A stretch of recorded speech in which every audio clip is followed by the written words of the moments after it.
In this interview, I'm joined by Nyei Murez, personal student and writing collaborator of best-selling author and Nahuatl sorcerer Carlos Castaneda. We discuss who Castaneda was, and Nyei gives a detailed history of his lineage up to the present day. We find out how Nyei first met Castaneda and explore her intensive course of study and training under his personal guidance. We learn about Castaneda's writing process, including stories of Nyei's collaboration with him on several best-selling books.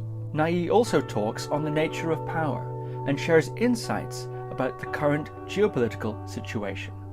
So without further ado, Nyei Murez. Nyei Murez, welcome to the podcast. Thank you. It's really great to be here. So many people will know the name Carlos Castaneda from his series of best-selling books about his training as a sorcerer under the mysterious Don Juan.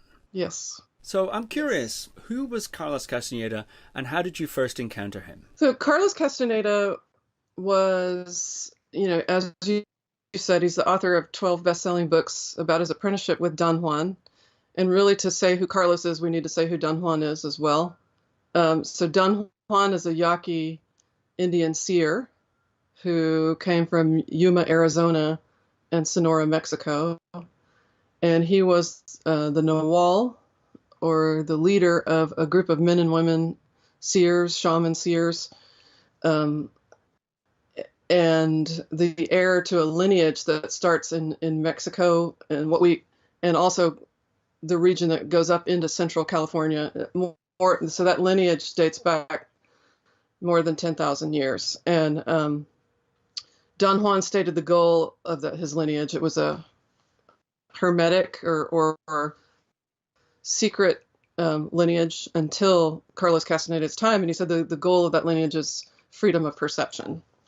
So it's freedom to perceive beyond the interpretations we've been taught to adapt in our daily life, or freedom to follow the flow of energy in the universe. So Carlos Castaneda was an anthropology student at UCLA, and he was interested in ethnobotany. So that was a new field at the time. So looking at the uses of medicinal plants in the American Southwest. And he had a professor, Clement Meehan, who urged him, even though he was a relatively young student, go out into the field because it's disappearing before your eyes. So go out. Those cultures and knowledge may not be there later. And so he did that. He met Don Juan. He was looking for a field informant, and he met Don Juan at a bus station in Yuma, Arizona. And Don Juan, he offers to pay him $10 an hour or whatever. I'm going to pay this Indian. And he said, no, I want you to pay me with your attention. And he said,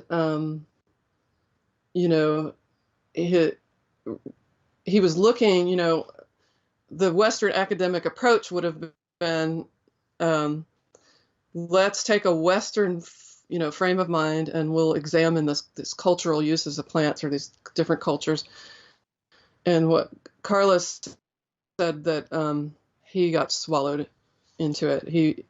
What Don Juan ushered him into was a new perception of reality outside of his Western paradigm or cognition. And so he went on to write 12 books about this apprenticeship and to found Clear Green, the company that teaches the workshops based on the practices that Don Juan taught him, the modern version.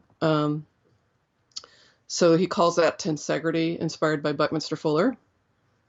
And the idea is, Buckminster Fuller would see in nature these structures that are held together by the flexible members or the tension members. That could be a tree or a cell or anything in between. And the universe, gravity being the tension element. And so Carlos saw this taking place also on an energetic level with movements, with dreaming practices, silence, life review, all of that that creates these practices would create a flexible integrity in your life and your awareness, and a more efficient use of your energy.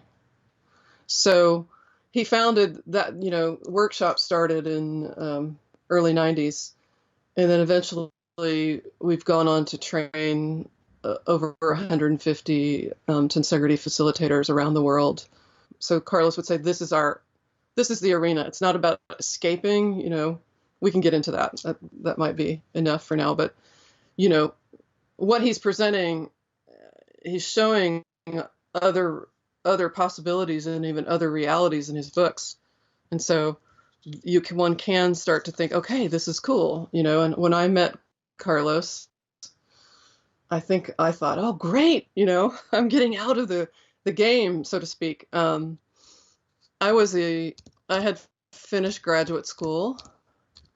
My brother, I had three brothers, but the brother who was the second brother died, had died 2 years before, and my life was, my sense of security, and anybody who's experienced something like that, your sense of security mine was shattered. That sense of safety and certainty about things. And so, a couple years after that, I finished graduate school somehow. I lurched and spun out through graduate school, and I came to Los Angeles. I actually had an experience in my room.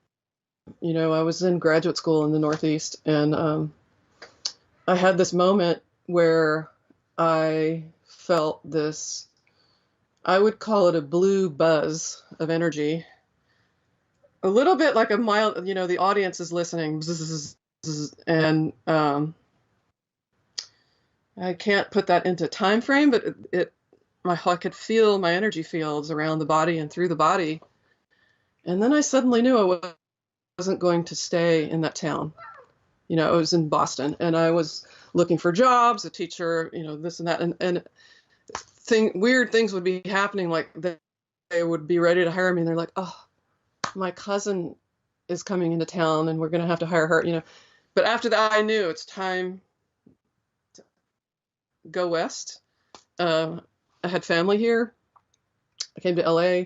Within a week of coming to Los Angeles, I could see, okay, there's the Los Angeles, LA Times book review. Florinda Donner is going to be giving a talk, and she's one of Carlos's colleagues. She wrote Being and Dreaming and other books. And there she's going to be talking at the Phoenix bookstore. Yeah, that's The Witch's Dream. And she wrote Shibono and Being and Dreaming. By the way, I met Florinda and Carlos in Berkeley in the 80s. And I just had a brief encounter, and that started. They were giving a talk, in Berkeley. I was there for a undergraduate seminar. And so here I come, scroll forward early 90s, and there's Florinda at the Phoenix bookstore, and she's giving a talk on being and dreaming. And I brought my copy of an earlier version of Witch's Dream, and I'm standing in the audience, and she's talking about the recapitulation, which is the life review. She's known as a dreamer. I'm maybe expecting her to be talking about dreams, but she's saying, if you're going to dream the way seers dream, which is with some order and direction and becoming conscious in your dreams that you are dreaming, and then there's all sorts of things and possibilities in one's own life, and collectively new things are discovered through dreaming, right? So she's talking about being and dreaming, but she's talking about the recapitulation and how it really relied for her on the life review. And people are talking next to me, and I'm like, kind of like, how could you be chatting? And then she talked a little more about, people are like, well, Florinda, how can we save the earth? And she's like, the earth doesn't need saving, you do. Her manner was very direct. And so she's like, the earth is a sentient being. It could shake you off like a bad cold if it wanted to. It obviously doesn't yet. So let's do something while we still have time. We need to evolve. So we need to become conscious of our lives, our impact, all this kind of stuff. And then what she said is, when you start to gather energy through the recapitulation, through the other practices, you will naturally be dreaming. And she was a gifted dreamer in that sense, a natural dreamer, but she had other challenges to come through. So I'm glowing with happiness just to be there and be listening to this, because they weren't really public. You had, at this time, and I brought my books to be signed, and I spoke to her about dreaming, and she asked, tell me what's going on. And I told her about two dreams where I was being chased by one dream. I was being chased by someone who had dogs, and it was like one leash and like probably 7 dogs, very mythical, coming after me on my street, that were very glowing and sleek. And I just turned and said, that's it, back off,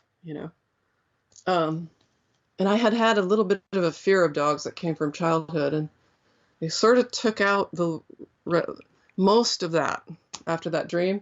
And then another one where spiders chasing me all the way up to the corner of the house, and I turn and say, that's it. And the little spider looks almost like those little Gumby characters. It looks surprised, and it stopped bothering me, and I stopped being afraid of spiders. I'm sure that there's more to it than being afraid of these things. But Florinda would just said, that's it. That's the whole thing, that you recognize that you're in a dream, number one, and number two, that you can act.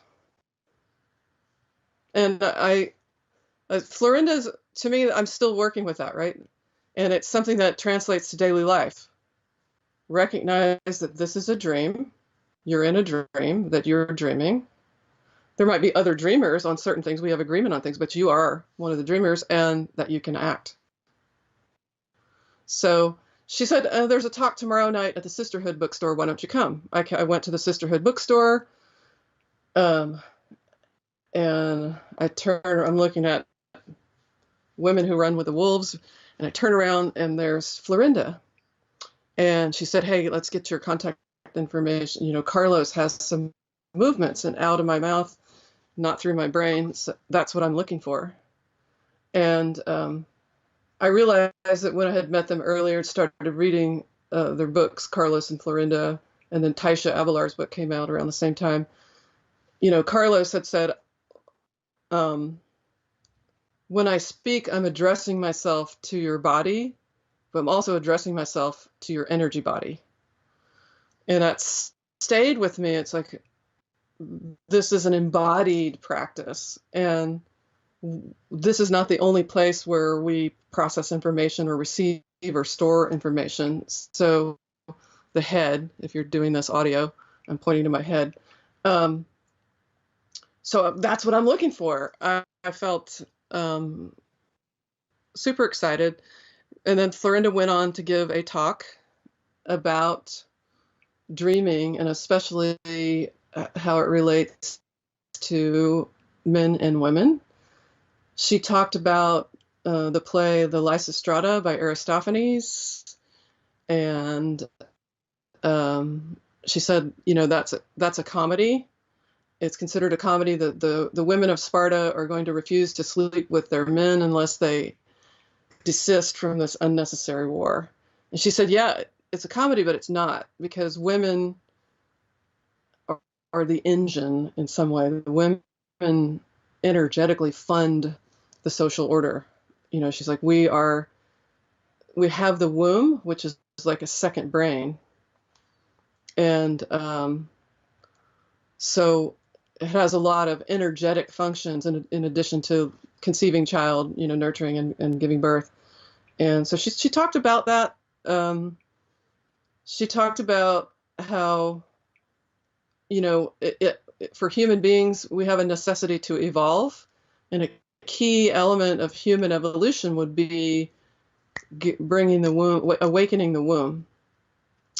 Because, this is the early 90s. And she was like, we are still really at the service of the male. And she's like, that's up to us to shift that. And it's not about getting in a competition with the male or trying to imitate men, because we're not energetically the same. Evolution will be the womb has to wake up and have its own voice and work with men, not just for them or against them, right? So she talked at length. She talked about how men will cone. She's like, we approach knowledge differently. That's one of the things we do differently. So she talked about sacred geometry, right? That men will cone towards knowledge. And so they're going to build to a point. So there's a triangle, with a point upward. Women will do the opposite. The point is at the bottom, and they're going to go from maybe a single point and expand. So there's a Star of David, there's a tetrahedron, there's Metatron's cube, sacred symbols. But she's like, that's energetically real. So we need both of those. We're not complete with one or the other, but right now we've got the feminine lagging behind, and we're not going to make it if we stay that way. So she talked about how women need to support women, and I believe that is changing. This was some time ago, but that our socialization is to really compete with each other for the man, basically. And so I was absolutely thrilled, riveted, glowing, and I really felt I could track all of this, and I'm like, yes, I have it. And I thought of myself as a card-carrying feminist in the sense of I would support other women, and everything she said made total sense to me. So let's go, let's do it. I can't wait. And the reality was vastly different, my idea of myself. So that begins the journey, and I started, the next night I was in a studio in Santa Monica. I met the other females, saw Carlos, and really formally met other female students of Don Juan, Taisha Abelar, Carol Teagues, and others, and started doing these movements, tensegrity movements, which help you gather. They help you tune the body. They also help you tune the electromagnetic fields around you, and then what Carlos called the energy body. So he's like, we normally think of body mind. He's like, that's not really the dualism that we need to be thinking of. It's self, which includes the body and its energy fields, and energy body, which is another luminous electromagnetic body. And that's the body. It's also called the dreaming body. So there begins the journey of learning about, in a very real, pragmatic way, learning the magical path. They're called magical passes or tensegrity movements. Starting to work with other women. We practice those movements day in and day out. I started the recapitulation. I wasn't super great at that. That you have to sit, concentrate, breathe. Can talk more about that later, but eventually, I was saying I thought I'm escaping from the rat race or whatever. There comes a point a couple of years into it that Carlos says, okay, we're going to go you're going to go teach at workshops. You're going to teach this publicly.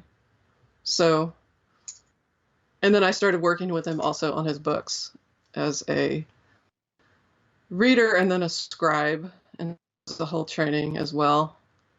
So I think that might be a good place to pause. That's the longest intro I've ever done. Thank you. I've never given that much detail about the story. I hope that was helpful. Yeah, it's fascinating, totally fascinating.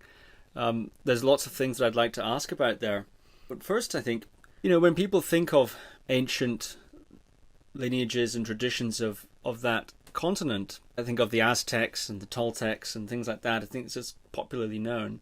Can you say a bit more about that lineage that you described there, that stretched back these 10,000 years? A little bit more about, was it associated with a particular group of people or a particular place, or did it have a particular purpose? Don Juan is often quoted as drawing a distinction between the ancient sorcerers and their particular methods and objectives compared to the sort of work that he was himself doing, for instance. So can you say a little bit more about that, the whole stretch of that lineage?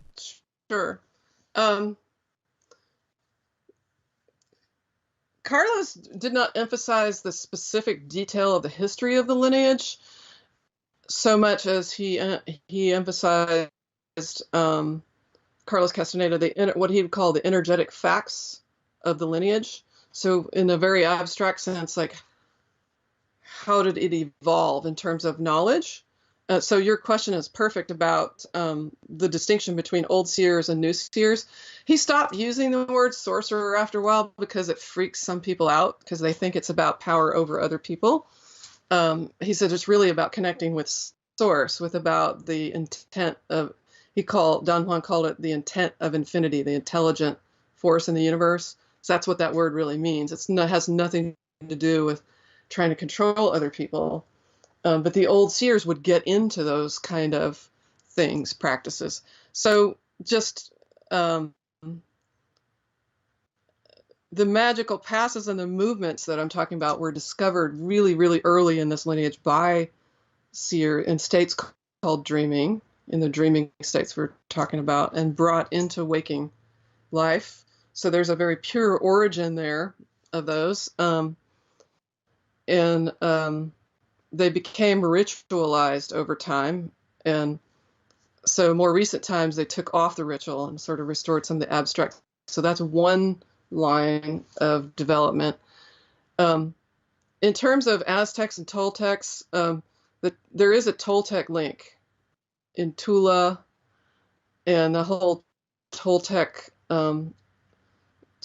world. The Toltecs being considered, they're known as really artists and makers of things, and they essentially disappeared at a certain point. And Carlos would say that they went into other realms. And in a place that we can look at that's related to the lineage is Teotihuacan also. And there's a place in Teotihuacan that the anthropologists call the Avenue of the Dead, because they actually did find fragments, bones and things like that, but they don't find entire, bodies, things like that. So Don Juan told Carlos, this is, the interpretation. It's really the Avenue of the Dreamers. Because what those seers would do would be to gaze, let's say there's a pyramid, they would gaze at a specific part of the pyramid and really internalize and memorize so that they could close their eyes and see what they were seeing with them open of that part, their part of the pyramid. And you get a whole group of them and they go into dreaming states, and eventually they just went into them and left. And maybe if somebody wasn't quite there might be a little remnant of their physical body that stayed, but their energy body, most of their physicality would merge with the energy body, and off they went. You can dream a world. So a big turning point in the lineage, of course, is the conquest. And Carlos said that there had been a lot of conquest before the Spaniards. And so the lineage itself went through many many other conquests, and they had to adapt. But a big turning point is when they meet, this being that they call the Death Defier, in the 18th century, early 18th century. I think it's 1721. There's a Nawal of the lineage, meaning Nawal in this lineage refers to a leader, and it's not a leader, by election or by anybody's human decision. It's a leader, meaning they have a configuration of energy that they've got a natural connection with the energy body, and then they've gone through, intensive practice and training as a seer, to be able to lead others into dreaming, others into expanded awareness. And so there was a Nawal who was a sexton at a church. By this time we have the Catholic Church in Mexico, and he meets this being called the Death Defier, who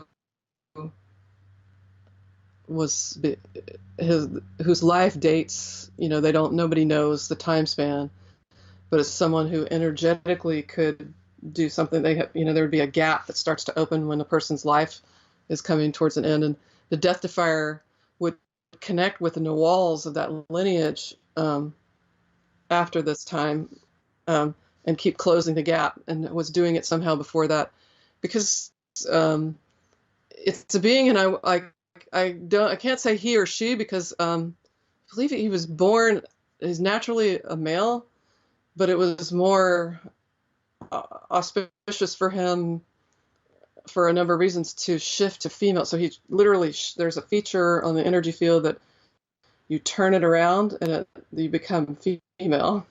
So she came to this Nawal and said, I need your help. I need help. I need your energy. Who are you? Anyway, it was not a lightweight encounter. Anybody in this lineage that ever encountered that being, it's a very intense encounter with this being who ultimately is in love with life, and who had a huge influence. Just changed the direction of the lineage, because that's when they started to really take on the practices of what we call the new seers. There's a transition after the conquest, and the Death Defier has this phrase, my eyes, and who knows what the original language of the Death Defier was, but this saying was, my eyes have walked on the helmets of the conquistadors. And it was said with delight, not because we're enjoying, all the sufferings and things, but the wonder of events, of witnessing these great transitions in time. And so that marked a change in the lineage, and essentially they had, after the conquest, they were almost decimated, and then they meet the Death Defier and they start to regroup and build something that leads to this day. But they were almost decimated because they were the way Carlos and Don Juan described it is, these old ancient seers became so adept at dealing with what they call the inorganic world, or what they call the second attention, this daily world being the first attention, that they thought it made them impervious to other people, that if they could handle, what they call inorganic beings and go into all these other realms and dreaming, that it's just a joke dealing with people. And it's like, it's the opposite, is what they learned the hard way with the conquest. And they were almost eliminated. And so they regroup, and they started to form what they call, the new seers. They started what we call the art of stalking. So the dreaming arts in the lineage are much, much older, the dreaming practices. The art of stalking, or the art of tracking energy, has to do with dealings in the daily world. Ultimately, it's about stalking the self, or becoming aware of the self, and moving past the idea of trying to have power over others, moving past illusions about our personal importance, becoming aware of our habits, becoming aware of our stories, becoming aware of our agendas that we might not even be conscious of. That's really a big turning point. And so that shifted the emphasis of the lineage and really helped to clarify it's about freedom. And so if you really, really, really want to shift your energy, to gain strength of perception, deal with other people.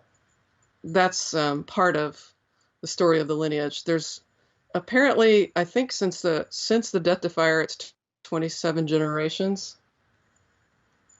And there's a list of names of all the Nawals.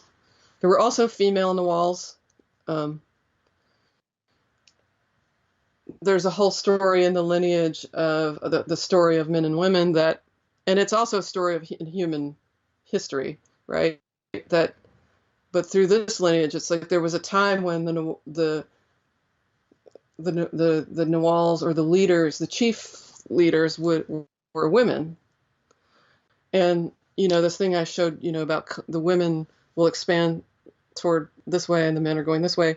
Well, the women are naturally what we call abstract, or linked to the second attention, the dreaming body, much more natural for them. And because of that, they're trying to integrate, earth and practicality and day-to-day.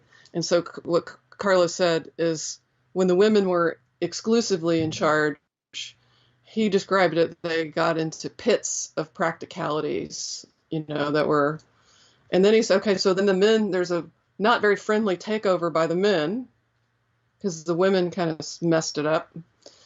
And he said, then we get, okay, so they're very practical already by nature. So they're trying to go abstract. They really want to describe things and get into the nonlinear. So he said they went into, sort of madness of abstraction that started to move away from the practical. And so now, in our time,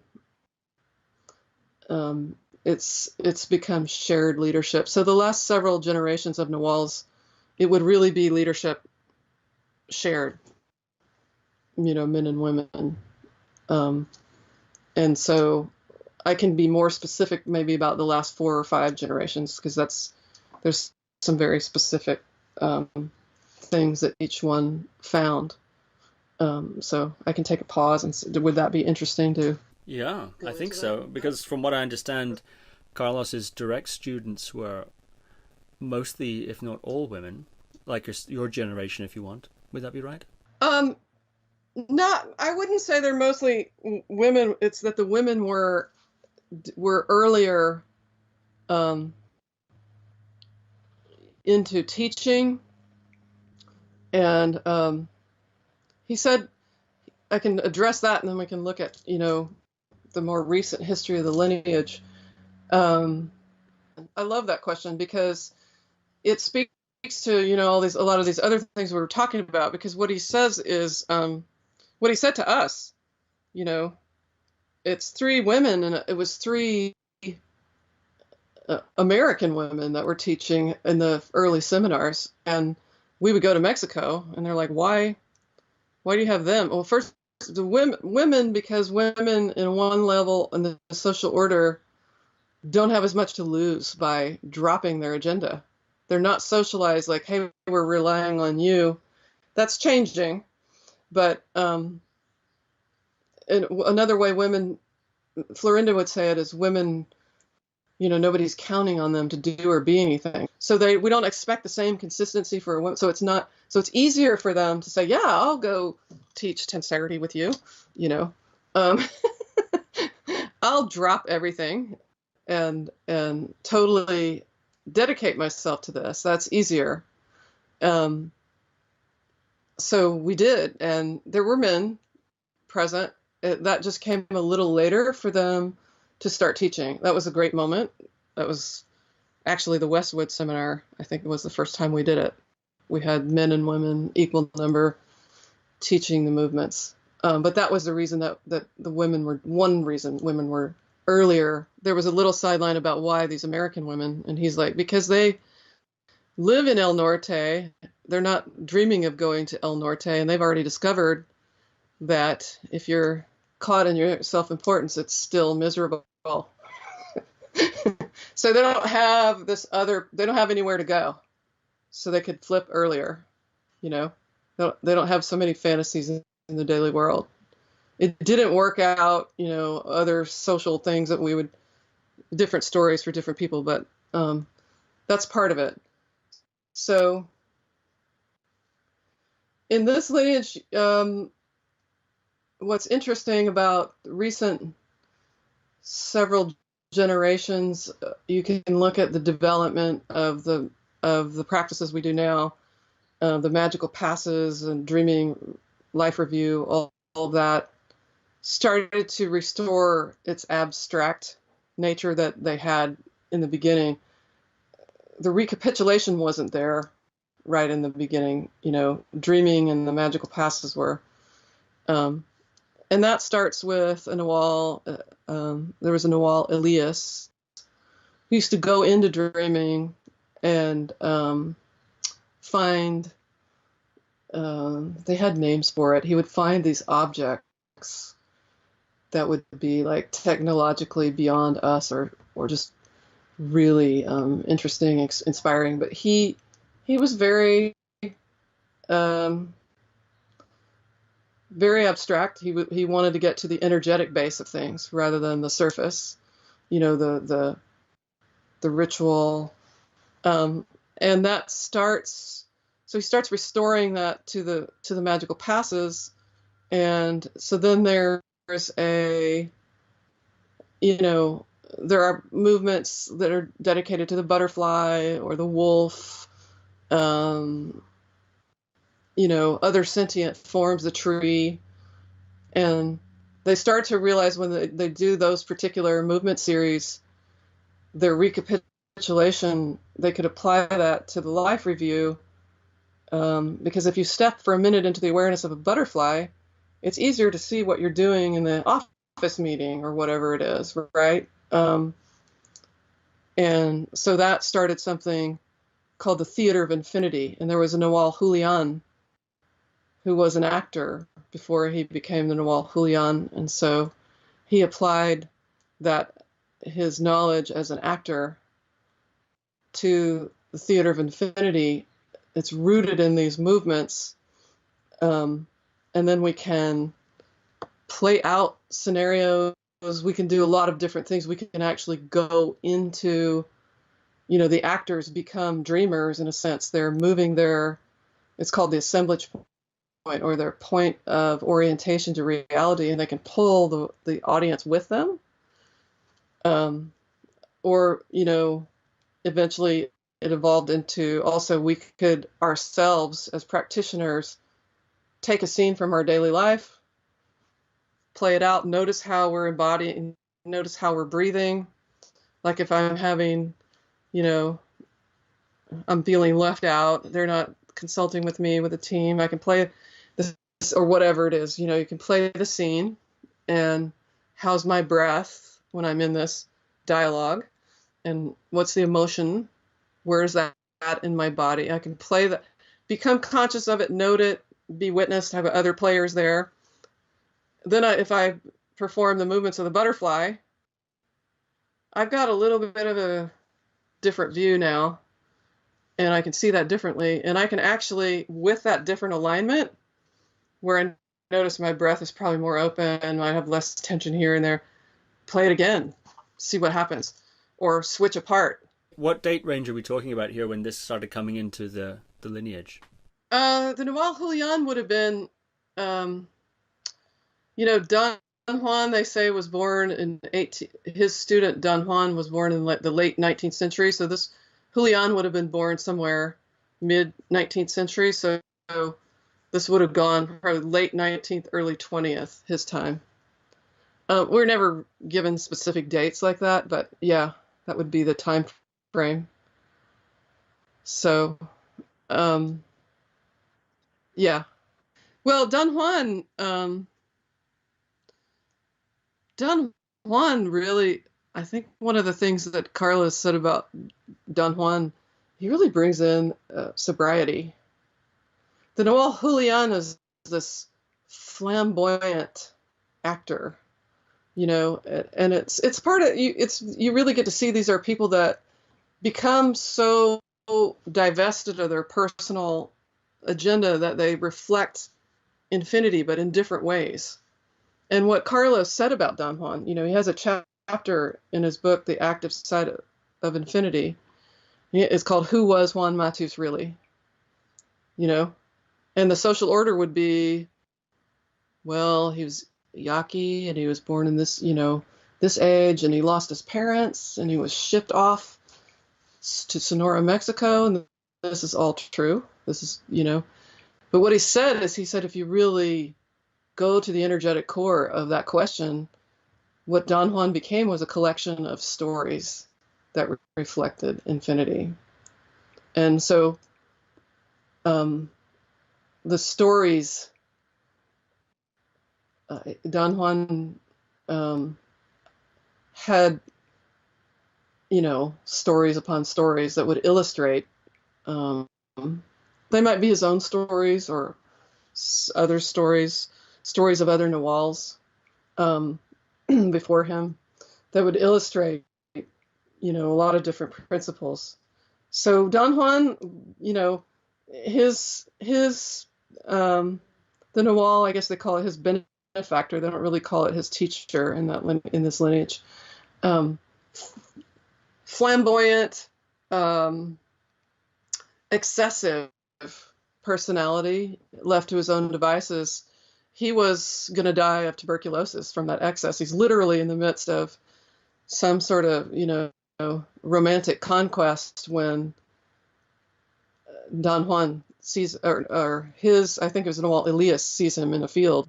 He sees energetically like he's about to die, and it's not an accident. Why is he coming up upon this scene?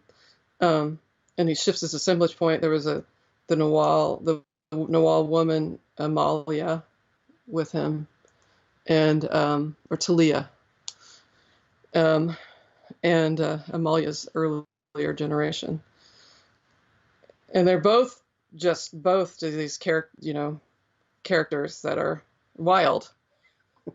And Don Juan had a different temperament, different character. So Julian reflects really the play, that our lives are a play. We're all playing a part. And we'll play different parts at different times of our lives. We might play different parts during the day, different roles. But ultimately, it's a theater. We can't take it personally. If they're not doing it our way or not recognizing our worth or whatever it is, that's something, that's an opportunity for you to hone your awareness, to become more aware, not to get into battle with that person, because it's a play. So Julian really brings that in to the lineage, and that's delight. They would have picnics where they'd have theater shows and things like that, but they would be life or death situations. He tosses Don Juan into a river one time, so that Don Juan has to his energy to not die down the stream of the river. So that's the Noel Julian. I mean, Don Juan brings a different sobriety. He's a different story. He's an Indian, an indigenous person who he was working on a hacienda somewhere, had become an orphan through people sort of corralling some of the Yaqui Indians and bringing them into Mexico as laborers. And he literally is, I think he was shot by the owner of the hacienda, and not uneducated in the sense that he, and And so he has a whole different journey. He's not a sophisticate at the beginning, like Julian. So that's a different journey. And those stories illustrate many things, and they're in Carlos's books, a lot of them. But he had to learn something else. And one of the big things that he really learned, one of the great stories, I think, with Don Juan, he's working, the Nawal Julian finds him and brings him in, one of the things the Nawal Julian does with him, he's working in this house with all these people. He doesn't know, these strange people who are students or, part of the seers party of Julian. But I don't know if he's ever formally told that, Don Juan. He just has to start doing things, and by, helping and learning bookkeeping, he learns to read. He starts doing all these tasks, but there's this thing called the monstrous man that occasionally shows up and scares the bejesus out of Don Juan. He wants to run away. The monstrous man shows up, and eventually he learns it's an inorganic being, meaning doesn't have a physical form. It has an energetic form. But as he starts to review his life and stops taking things so personally and so on, and does all the practices, there's one day he's walking to the edge of the property, of this whole property that they're all on, and he sees that this monstrous man is a transparency. It's just an energy, and he leaves. And that's another story. He has a whole thing that happens after that. But I think that's a great metaphor for a lot of things that terrorize us, that we go into absolute panic, fear mode. We imagine all sorts of terrible things. We worry. And Carol Teague's, one of Carlos's colleagues, said worry, worry is just a poor use of the imagination, right? It's a poor use in some way. We could call it nightmaring. This is going to be so hard. This meeting is going to be really rough. If we go in like that, guess what? We see little monsters. If we go in, okay, we're energetic beings. We could dream things a little differently. We could even speak to, before you go to the meeting, you can have conversations with people that you might need to be talking to. And of course, if you're really going to do a good meeting, you're going to probably talk to different players and parties. If you're a leader, you're not just going to show up and let's just throw it in the soup and work it all out, right? But there's a level before that. Okay, what am I sensing? I'm scanning what data do I have, but also energetically, I'm kind of feeling that maybe this person is a little bit not too happy. We forgot to say thank you for such and such, and you take care of that, or you take care of things on an energetic level. But you also dream. You can dream that meeting. In other words, I really see this working. And I saw, I know your colleague Michaela is talking about just getting along with people during pandemic in close quarters. It's going to work a lot better if we look at what's working and we actually acknowledge that intentionally, not just for 5 seconds. Like I think she was saying, write a list. I think that's working on an energetic level. Start tuning in with what works with the other person, what you admire, what their gifts are, what they're doing well. And of course, it's standard wisdom, but we don't all do it, right? Especially if we know somebody personally, intimately. We might know it for the business meeting, or we might not, but when we get it with a partner or a family member, we drop it all and we're just going to I'm going to wait till they say something.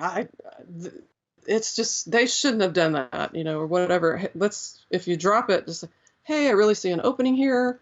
It's going to be a whole different experience. That's very interesting. Are those the sorts of considerations that characterized your training?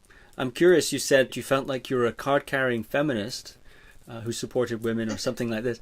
And then you discovered something quite different. So take us back to that time then. You're entering into this relationship with Carlos Castaneda and Florinda and the other people that were assembled there. What was your course of study? What were the sorts of things you were encountering as you entered that situation? Yeah. So a big central part of the course of study, as I mentioned, is the tensegrity movements. And Carol Teagues is the one that suggested to Carlos to bring those out. Carlos was, he's writing his books, he's giving lectures, and he said people would come to the lectures, but he wasn't seeing a lot of real change. It might be a novelty, it might be interesting, exciting. So Carol Teagues was like, let's bring out the movements then.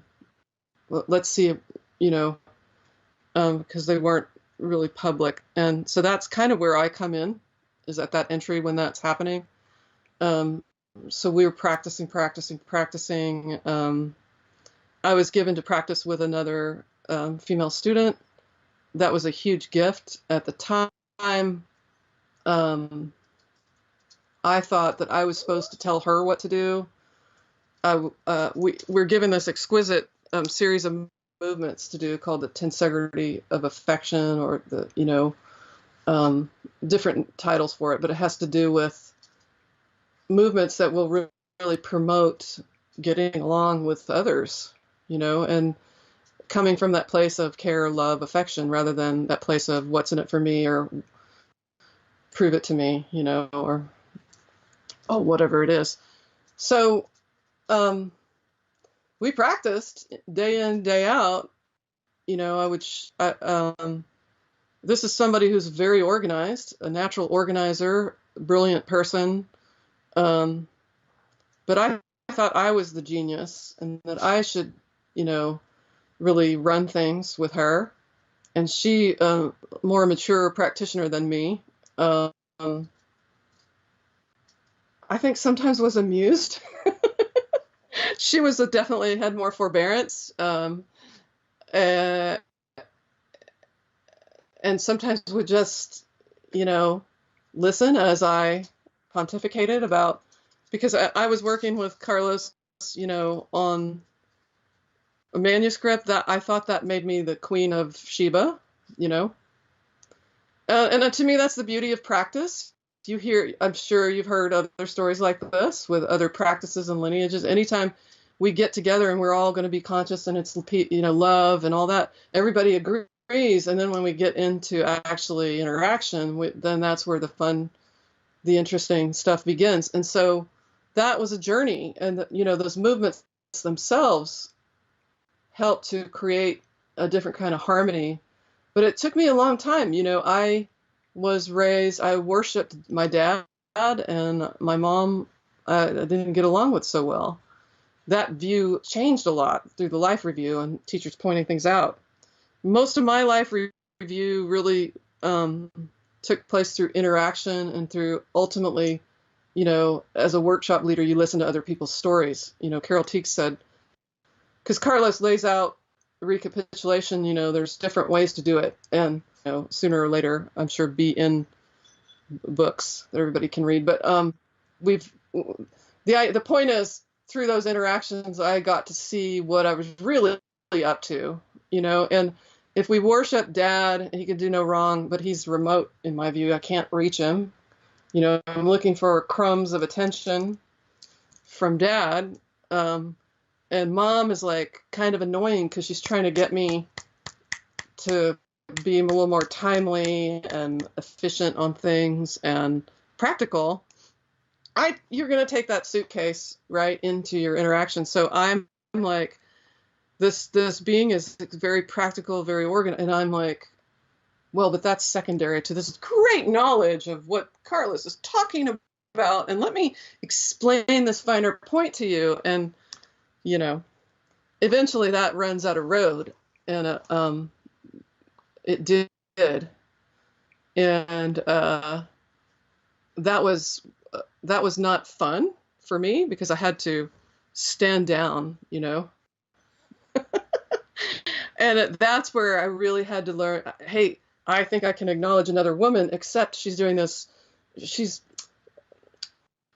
whatever her specialties aren't as important as mine. I mean, that's right there, fail. And so over time, I learn those are extremely valuable skills if you're going to actually be on planet Earth and do anything. A lot of things I came in a little later than she did, so I got the benefit of other people organizing a lot of the stuff, and I just walk in and say the lines. I was very good early days. Carlos, you work with you're going to teach something in a workshop, and so I would practice with him. I actually had a typewriter that he used, and then a little, computer. But he would dictate, okay, this is what you're going to say about these movements or whatever. And I would learn that, and I would maybe present it in practice, and then he would add something the next day, and then I would learn that, and just rewriting, writing, learning. So I thought that I was, and my other people around me, not so much of that. So I thought that's the most wonderful thing. So I'm the greatest, and it's madness. They're doing other things, that wouldn't be in my view. And so that was a journey. Carlos used to call me a genius, and it drove me nuts. I would come into a class and he'd go, and now Nyei here, she thinks she's a genius. And I'd be like, but I don't think I'm a genius. Einstein is a genius. I don't know physics. Why does he keep saying this? He did it for at least a good solid 3 years. And he would also say, stuff like, I imitate my father's voice. I would speak lower. And he would go, oh, there she is. And I'm like, when is he going to quit doing that? And he's like, he would say, I'm not running you down. I'm just pointing this out. And he has his own stories. He would show up. He'd drive from Los Angeles to Mexico to meet Don Juan and the other seers. And they would be like, hey, there's Carlos. Hey, how are you? And he'd be like, oh, finally, they're going to be kind of, and how's the carrot up your butt? And he's, ah. So that's not the only way to teach. It's not the way that we, in our time, the way we would facilitate with students and student teachers and stuff like that. But it's the way I had a little bit of that older, and as it should be. I was a lot more stubborn. Why did he keep calling you a genius for 3 years? What was he trying to point out? And also, why do you no longer teach in that style? He would do that because I really had this stubborn, and it's something I have to watch out for. I think because I heard it and I can parrot it that I understand it, number one. It is a gift to be able to write, but that's not, doesn't make you a genius. It's just something that you can do. It was just this immovable stance that I had that I didn't even I wasn't going to cop to it. And I finally, after a few years of it, it's like, hey, it stays with you. And it's a gift that keeps on giving. I met some friends recently that heard a lecture he gave in Spanish. And they said, oh, yeah, he called you. And I said, what? He's like, oh, La Sabionda. So I get that. It's like, oh, God, the know-it-all. And it's true. And so that has to be on the table. That's not all he did. He also, anytime you greet him, he's absolutely generous. He's celebrating anything that you did well. He's sponsoring you to go past your own limitations. I mean, I got to work with him on his books. I mean, super, gift. So, but he also wasn't gonna, if you said, I really want to do this, he took you at your word and at your action. If you really were in action on this, it's not just, you've got to energetically be available. then he takes you on. It wasn't his purpose to leave me standing there stewing in my own self-importance. So that's why. Why would we not do that now? He could do that. He had a different charisma. I don't think that if somebody, somebody signs up for a class or training with me, it's not necessary for me to particularly do that now, because number one, we have a lot of people practicing tensegrity movements. There's a different agreement, and that collective and working together on their scenes, and that collective interaction tends to bring those things up to people's vision. I think for me, I tell my own story. I let, if they're telling a story, I'll give my story as an example, but I don't have that kind of clout to be able to do that and not be running someone down. But also, I think it's a different model now. I think we're learning, you could say more feminine, but I don't know if it's masculine feminine, but gentle can be quite strong too. And he would do that too. It depends who he was working with. Other people didn't need that kind of thing. I was super stubborn. So, but I think in particular, the group, more people practicing something in a bigger agreement means that you don't have to have that type of intensity. But it's good to have somebody that you do check in with one-on-one. But that's different. Yeah. Yeah, that's interesting. It's bringing up so many questions. Did you ever meet Don Juan? No, he left the world in 1974, and Carlos writes about that in his books. So during your time with Carlos in his lifetime, you were one of 3 Chakmul, fierce guardians of energy sites. Can you talk a bit about what this means and how you came to function in that role? Yeah. Chakmul is a term, it means guardian of dreams. It's a guardian. So that was a role in the early seminars that we were called Chakmuls, the 3 of us that are also in the videos. In a sense, we're the guardians, we're guarding knowledge. So when you go, certain sites in Mexico and Tula, Yucatan, many places, you'll see these reclining, there's statues of these reclining figures. And they'll be reclining, but they'll have their head turned facing one direction or another. And the knees are often bent with the feet. And what we came to learn, or we were told in this lineage, that that gazing, like some Chakmuls will gaze toward the future, looking into what's to come. Some are looking to the past, keeping the record, so to speak, and learning from the past. So those, ultimately, they work together. That plate on the dreaming can be, that's the area of the womb. So for him, these are female warriors. And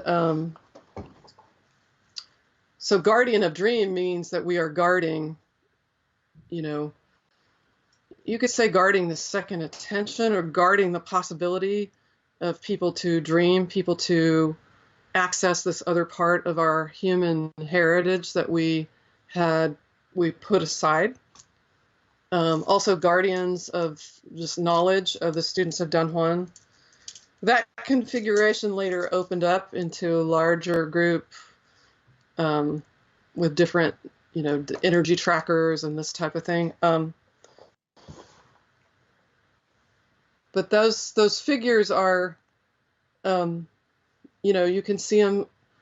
You can see them sometimes on site or in certain museums in Mexico, and many times you can sense they're carrying specific energy from millennia, so you can directly sense into that energy. But ultimately, we all can be guardians of those possibilities. But it is a specific role. You know, we all have different roles. And I remember, you know, a friend who's a brilliant Vedic astrologer. She was looking at my chart and she's like, oh, you get to, you know, she came from the Buddhist tradition. So she's like, oh, you live in the ashram. I envy you, you know, and I'm like, it's not a cakewalk. It's beautiful privilege, but you have to be on your toes. We all have our different roles, you know, and she's doing brilliant writing and lots of things. So does that answer the question somewhat? Yeah, it does. That's very interesting. And so you're going through this whole training and learning the movements and so on, and wrestling with or clarifying or whatever the word would be with these parts of your personality that you learn to grow through or let go of or whatever. I'm not sure well, this is my question actually.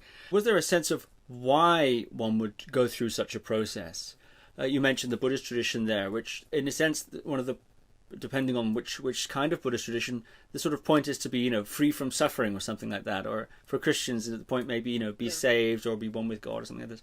You go through this sort of processes to achieve those goals. Was there a stated goal or a reason why you would undergo such a kind of melting pot of facing yourself and all this training? Yeah.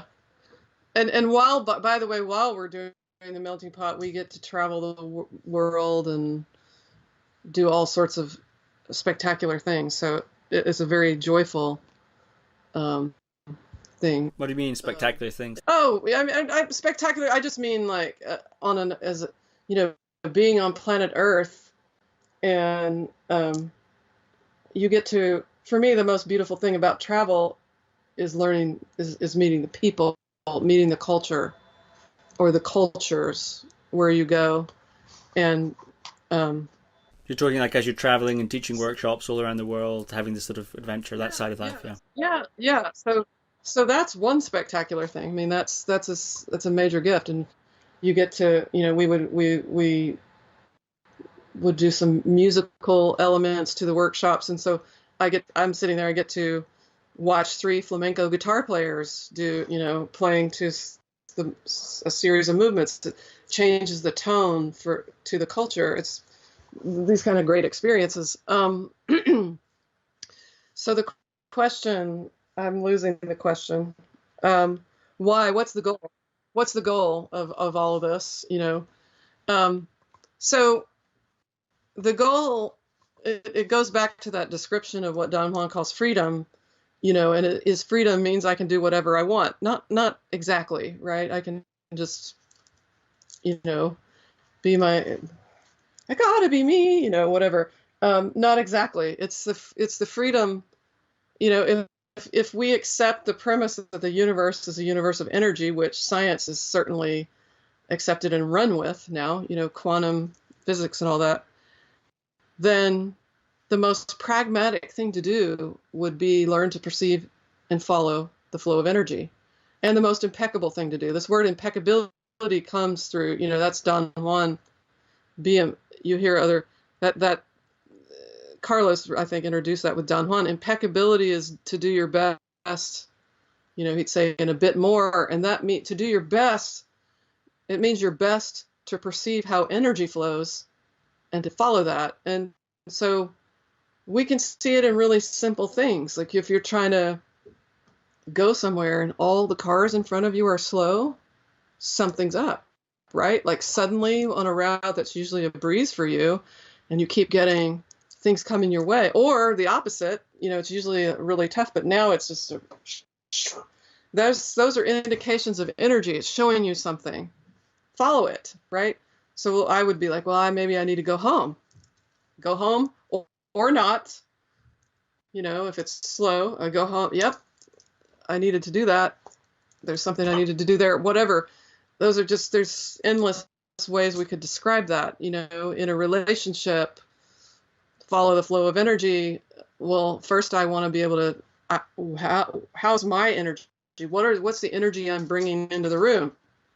Right? Jill Bolte Taylor, when she was in the hospital, you know, the person who has that famous TED Talk in the book about the left brain, right brain, and her stroke of insight.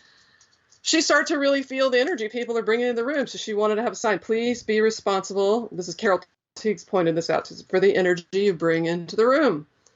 So that's the first, what energy am I bringing in? Am I still kind of pissed off about something from yesterday that I'm dragging in unnecessarily? Or am I bringing in something generative, something nurturing? Can I listen? That would be one of my things. I don't have to talk, on every show, right? So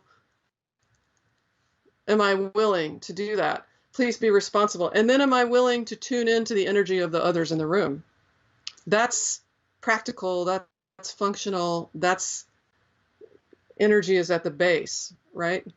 It's not just my ideas about the person, not just what I want them to do, not even their ideas about themselves, but what is actually happening. Is this person, for example, the classic thing, you and Michaela talk about this, it's like somebody wants to have the conversation, we need to talk. And it happens to be 5 p.m. on a Friday, which we are actually talking at that time for you, but this is different. But it's the low energy. Let's say it's the person's been working on something kind of challenging all day and they haven't had dinner, and that's when we want to have a talk. That's not following the flow of energy. That's not freedom either. It would be and ask permission. And what's fun for me, this is a beauty, okay, because I'm sure you have been or taught or facilitated things like, let's say we're going to go to a power site like Stonehenge, for example. Let's just do something well known. There's a special energy there. If you were going to, let's say that there were no ropes around those stones, but to me you can feel the energy with a very far away. But I think you would ask permission somehow before you run into the middle of that. That's a power spot,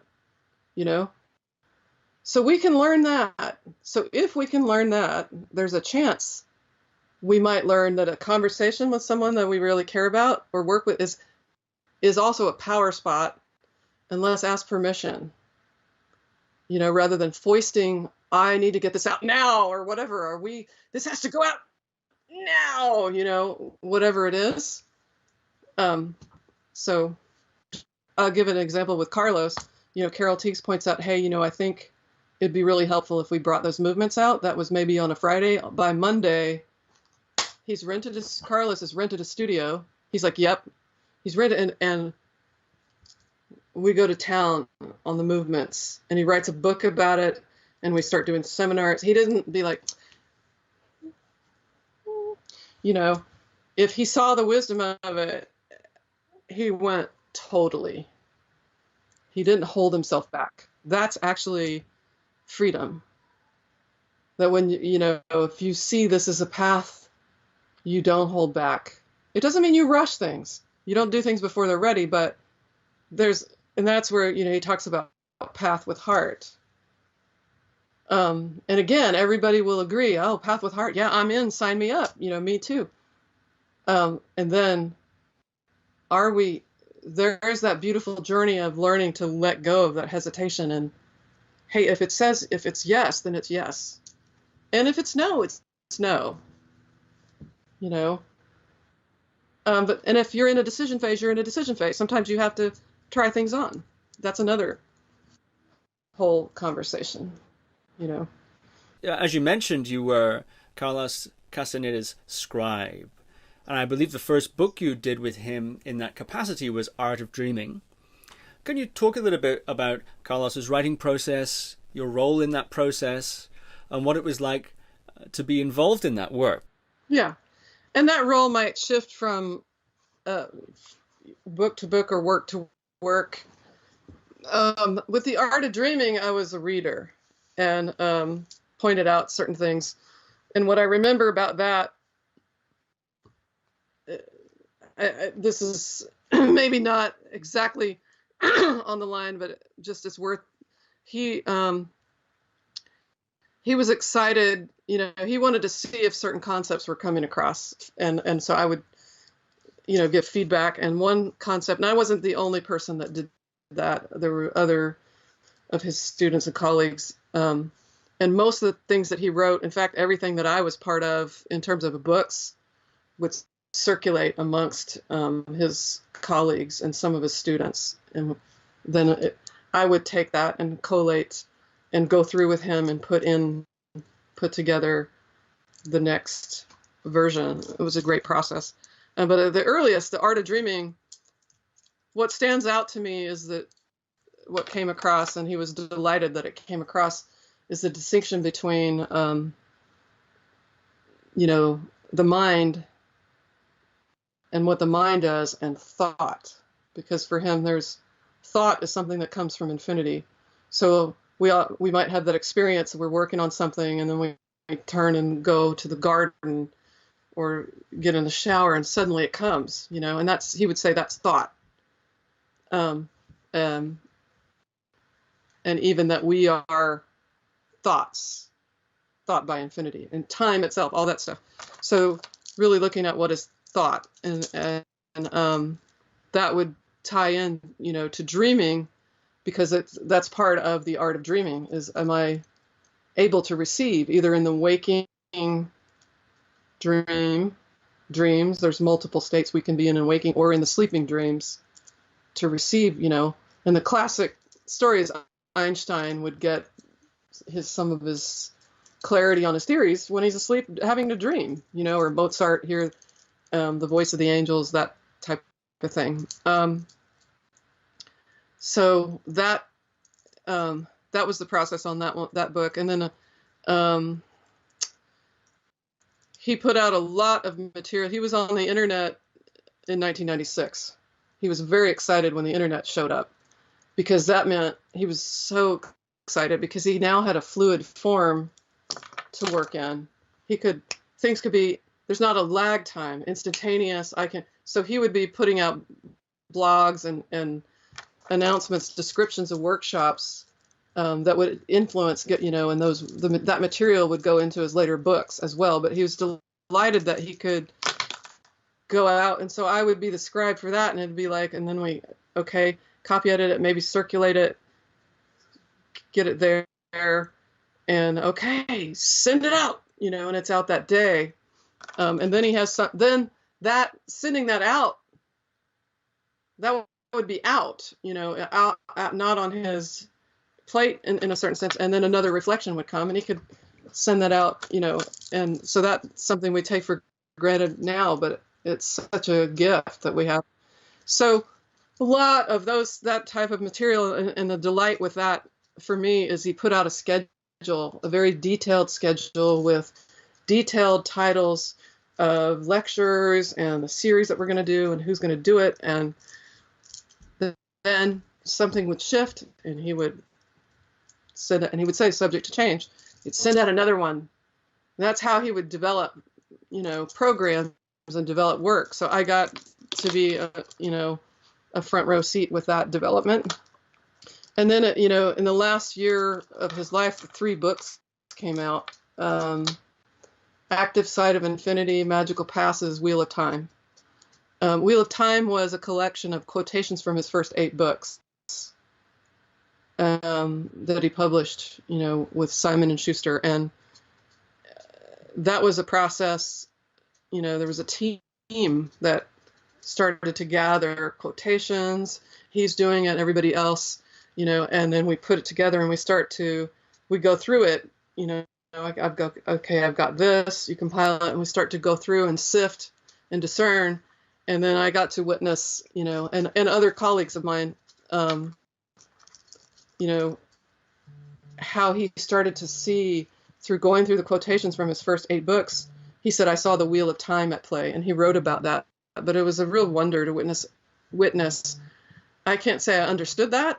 He's at a way more conscious place. I'm this little kid in a way,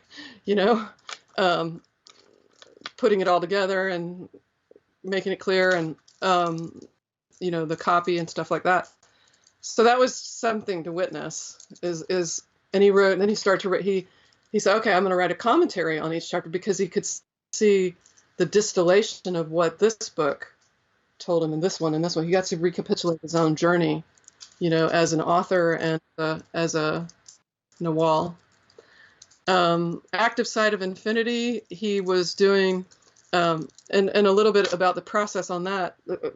What that book is, he described it as the memorable events of his life, his life. Don Juan said, and that was the beginning of the practice they call the recapitulation, is they'd have the students start to remember and recount to the teacher what they'd learned in their shamanistic training. And then they said, okay, this is very valuable. We're together. Let's start to extend it to your life before you started this and keep it going through your life. Just keep, at the end of the day, check in what happened and what can I shift tomorrow, So those are his stories that reflect infinity. That's his album of stories. That was something to be part of.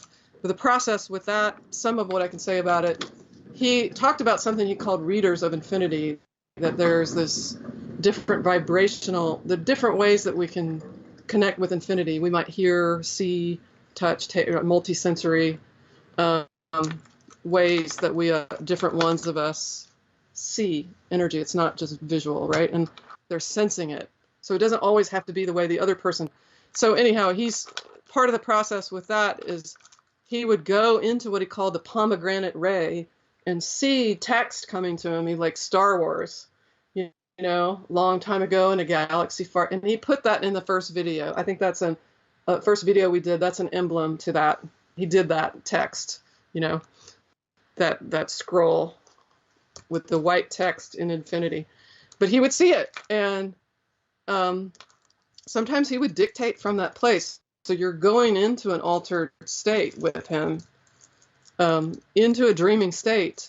So it was very blissful, sometimes like very luminous. The grace and ease would always be part of that. If I ever got into sticking or I came in with a mood, it didn't work. You have to be open. You have to be available. And then he would lay things out, read it out loud, or I read it back. And you can hear that with writers too. If you really want to edit something, you read it out loud, right? He might have somebody read the chapter at a workshop or something, and then he would get new reflections. He would also print the whole. Once he had a work, he'd print it out and put it on a board that he had polished. He might have found it somewhere, and he'd polish it and he'd put it on a board. He's like offering it to infinity. Here's this. Here it is. And the reflections would come in. Either he's in the garden or he's asleep dreaming. And then he would come in and he would have new things to dictate, and we write those.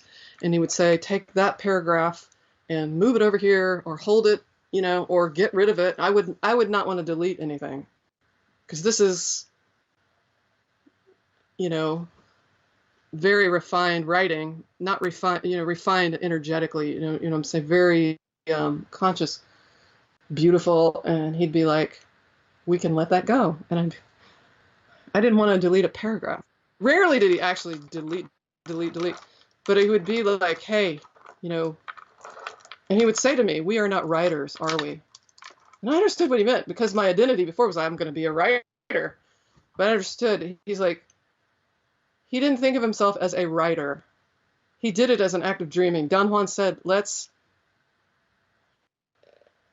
I know you have time concerns, so I'll wrap up here. It's like, well, what we can do, if you're available tomorrow, like we were discussing, we could just pick it up tomorrow at the same place, and I'll just splice them together and it'll just be one episode. Okay, cool. Perfect. Part 2 with Nyei Murez. I was going to ask you about that, actually, this ability to see things. I'm curious if you developed or trained in seeing people, or reading people, you could say, and what sorts of things you could perceive about somebody with your training. Absolutely is. And the whole,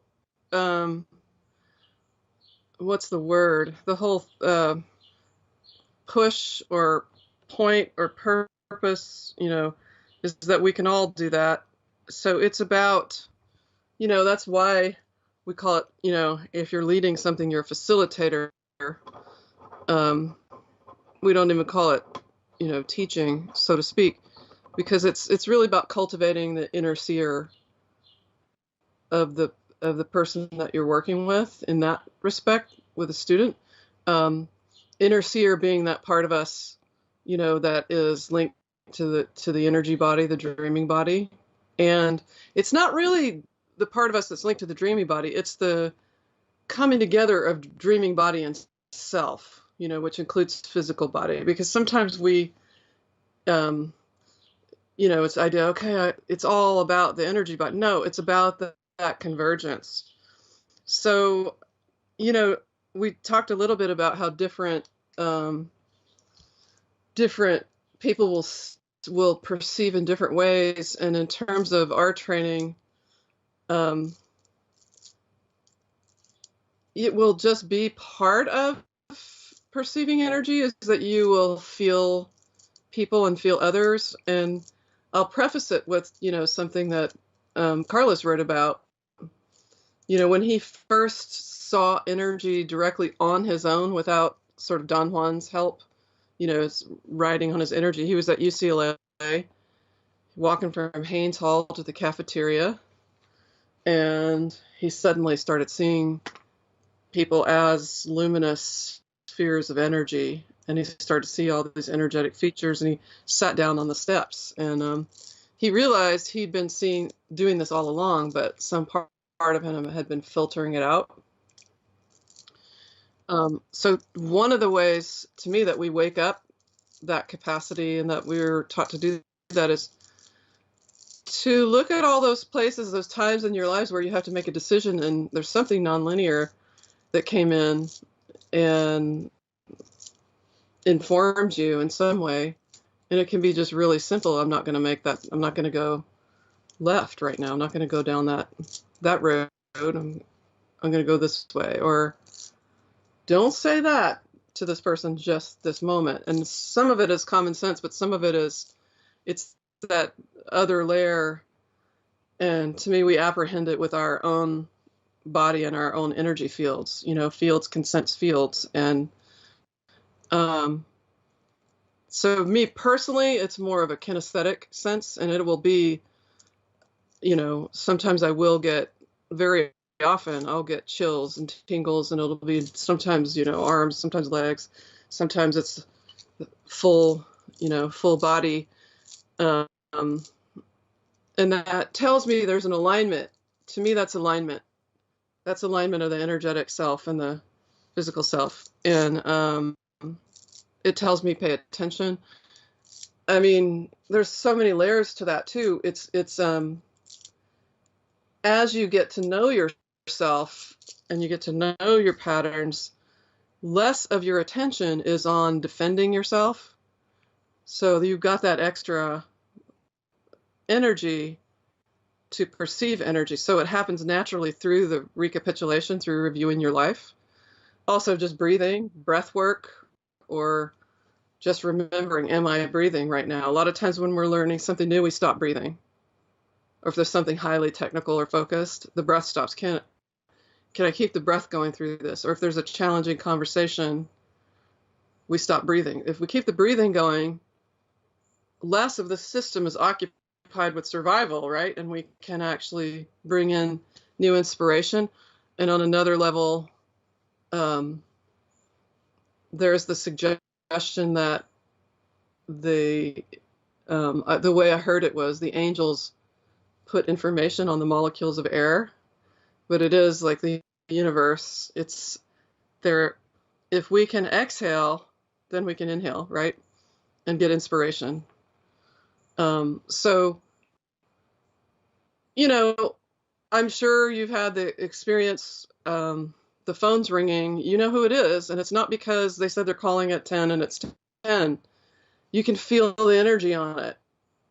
Oh, that ring's really intense. Oh, that's a really, there's butterflies on that one. That's really sweet. You can feel the energy of it. So there's that layer of it. And then there's also, you can go deeper into sensing into the whole field of someone and scanning. And so when I am working one-on-one with someone and they are, well, it doesn't have to be because they're working on their physical health. We work with the whole being, right? So it could be we're even working on a book or a story. But I really believe we can all do this, and it's just practice too. Just dive into the water and practice with a friend, right? And scan. And there you can see a lot of things. And I always get verification, and it's not about me being the wizard and the person needs to call me now, 100 times. They absolutely don't, and they can do it. But it can yield a lot of really helpful information and save a lot of time for everybody. Can you think of an example of something you've picked up that's saved time or something like that? Takes me a minute because to me, when information comes through, I don't always hold on to it. It's just like, it's okay. So I'm in that state quite a bit. I mean, the temptation is, okay, I'm going to scan you because we're here right now. But that's immediate. That's here. But if I think about it, let's see, the last person, I don't remember the last person that I did this with. It was recent. I just don't remember. It was actually a family member. Okay. So I'll spare you right now, but I was scanning in, I had a family member, I don't want to, get too, and a lot of other things going on at the same time, and it was really overwhelming. And I said, well, hey, how about if we do this?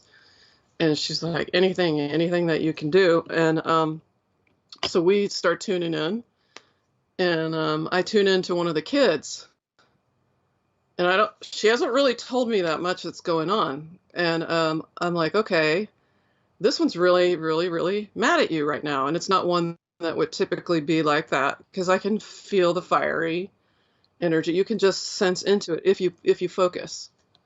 And she told me the whole story of how she's really mad at her right now because of this and this and this and this and other reasons that are unknown. And that's just one example. We kind of scanned everybody in the family, and we set the intent to clean the energy fields if there's permission. Since it's a family member, I don't have to ask permissions. A family member's given me permission. If these were people I didn't know, I wouldn't be going into their fields without permission, at least on an energetic level. But if I can't get that clear, I have to ask the person. But so there's another example of we ask permission. But that opens things up, when you have that permission too. So it was pretty accurate on everybody what was going on. And again, it wasn't things that she was really telling me on a daily basis. And it was hopefully helped cool the waters a little bit. And she didn't feel so alone, and things were validated, So that's a good example. You've been spared, unless you want to be scanned. Yeah, that's fascinating. No, I think that illustrates the point. People are going to be on a cliffhanger with all this stuff from your work, times described. So why don't we pick up where we left off then, what you were discussing there? So Carlos didn't think of himself as a writer. He didn't have that identity. I'm a writer. That's the last thing that he thought he'd be doing. So Don Juan asked him to write his books as an exercise, because he took notes. That was one of his signatures, so to speak. And there's all these stories in his books about how much laughter Don Genaro and Don Juan, the two seers, that he was around a lot in those earlier books, that would just, enjoy how Carlos had to take notes, the academic, and he'd be scribbling and jokes about what is he doing and all this kind of stuff. And then he also became obsessive about guarding those notes and what's going to happen to them if something happens to me. And Carlos would tell stories. He'd have a vault with, sealed, vault with codes, and a friend that if this happens, then you should do, all of these elaborate measures. And Don Juan was like, no, this is too obsessive. You're too morbid. We got to lighten up. And he said, why don't you write a book? And Carlos is like, but I'm not a writer. And Don Juan's like, well, you could write a crummy book. And Carlos is like, well, okay, can't. Yeah, I can do that. So he said he had all these notes about Yaqui Indian. It's not a Yaqui lineage per se that Don Juan is from, but it's whatever you're being, he certainly let the Yaqui culture inform what he did, and Carlos had notes upon notes about Yaqui lineage and culture and all sorts of history and all that. And so he went through the process to distill what is this book, and that became the teachings of Don Juan. So, and it's mostly what are the real abstract lessons that I learned, So when it would be time to delete something, we are not writers, are we? And I'd laugh, no, we're not writers. And he's like, we don't have to hold on to every little thing we wrote just because it came out of our own little hands, do we? I was like, no, we don't. But I wanted to with most of it. He didn't have that much to delete, really. But it's about that idea of the preciousness, and that evolved in my training. At the end of toward the end of Carlos's time, he would occasionally have me just draft up something, and then I read it to him, and he would listen, and then you could feel him scan it. He would energetically scan it, and he'd go, okay, it's finished, And then I have that experience after that, more writing on a team. And Carlos's colleague Carol Tiggs, she didn't work like Carlos. She would give frameworks, and you go work on that, and you work with a team, and you can't be so attached, right? And I know people do this in a lot of places, in a lot of ways, but you have to learn to let go of, this is my beautiful writing, or this is my idea, and energy will dictate if you listen. And sometimes you got to really acquiesce. So that early training about, we don't hold on to every little thing, it was very helpful. And there would be times, where I would hold on to every little thing, and other times where I let it go. And when you let go, sometimes your thing comes back, or something a lot better comes in. So, and, I also had the privilege, sometimes that evolved into, we're teaching workshops. I don't know, I guess 8 workshops a year or so. And most of them would be new topics. And we'd have like a talk, like, Teo Alfaro. Teo gave, for example, a talk about part of his life and how he got onto his path with heart, working with wolves. And under the guidance of Carol Tiggs or one of my colleagues, Renata Murez, I would be sort of the agent of helping that person who in the workshop is going to present their story as a teaching story to sort of elucidate the themes that we were working on in the workshop. And so it's developmental. You call that in the editing world developmental editing, but we do it with magical passes, breath, breathing. Then you go look at the story again. And, that was a great process too, because you have to, if you're going to help someone else, then you have to go, really basically it's your call to go look at those same issues yourself, and also looking at who's the audience and which way do we want to go with the story that will be helpful for them, and a lot of great layers. But I really enjoyed the I had this experience that I was helping somebody else on a talk, pretty good writer, really, really intelligent person. like he was acupuncturist and a whole bunch of other things, Feldenkrais person and all this. And I remember he did his second draft pretty good. And I was like, okay, now we got to go look at these other layers of this story. What about that? You've told your part. Now let's imagine into the other person involved, and let's see. And why don't you do some breathing around that and come back if we could fill in what this person might have been feeling in that story. And they said, okay. And they give it back to me.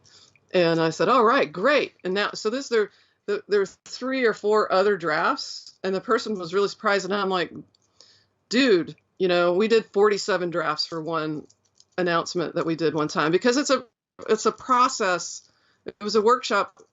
The 47 drafts that I remember was a workshop announcement, and you're stating your blueprint for the event.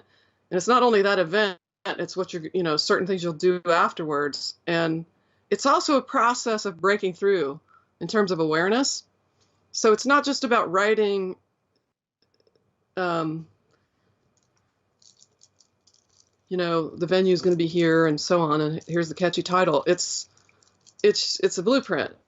And another aspect is once you write it, and when you start working on it, all the related issues will come up. If the issue is abundance, oh boy, all the issues come up. If the issue is gender and sexuality, creativity, that link, those issues would come up, or what you name it. And then when the announcement goes out, a whole nother layer starts coming in, right? Other people with their stories, or you start feeling into them. And so there's all these different layers that it evolved into. And then for me personally, also now facilitating people to write their stories, tell their stories, or their music, their stories through music. To me, those are stories too, or books. And you have the experience. It's like, hey, I notice every time that you talk about your sister, that we talk about how she is totally like self-absorbed and just, ignores you, or has some kind of smart remark to make. In other words, like, we can write our stories and be sort of one-dimensional about other characters. That's one style. The other style is we're very elaborate about the flaws of the other people in a memoir, but we don't know too much about our own. But it's really the same thing, which is, hey, okay, well, why don't we do some review around, let's take a scene with your sister and let's check out how we're embodying our response, right? And do some movement, do some breathing. And it's like, oh, well, that kid actually was separated from our father earlier than I was, and has a lot of the behaviors could be traced to that, or whatever. We're not psychoanalyzing, but there's a part of the picture we left out. Or I was always teasing him for a certain time, or her, or whoever it is, And so they retreated. There's something missing if we one-dimensionalize somebody. So it evolved into that type of thing. But with Carlos, he had a lot of joy, a lot of fun, a lot of,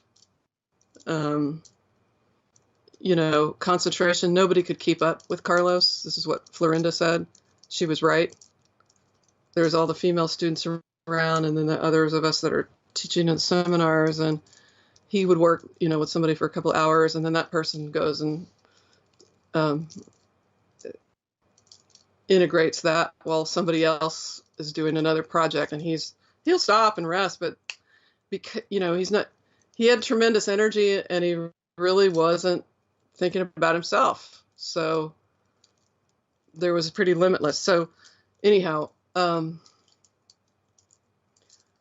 just trying to see if there's anything else I want to say about writing, or if you have any other questions related to that, because I know, as writers, we are channels in some way, and you'll hear this, anybody talking about the creative process, it's about getting out, some people will say get out of your own way, or other people will talk about the muses or the genie or the angels or whatever it is.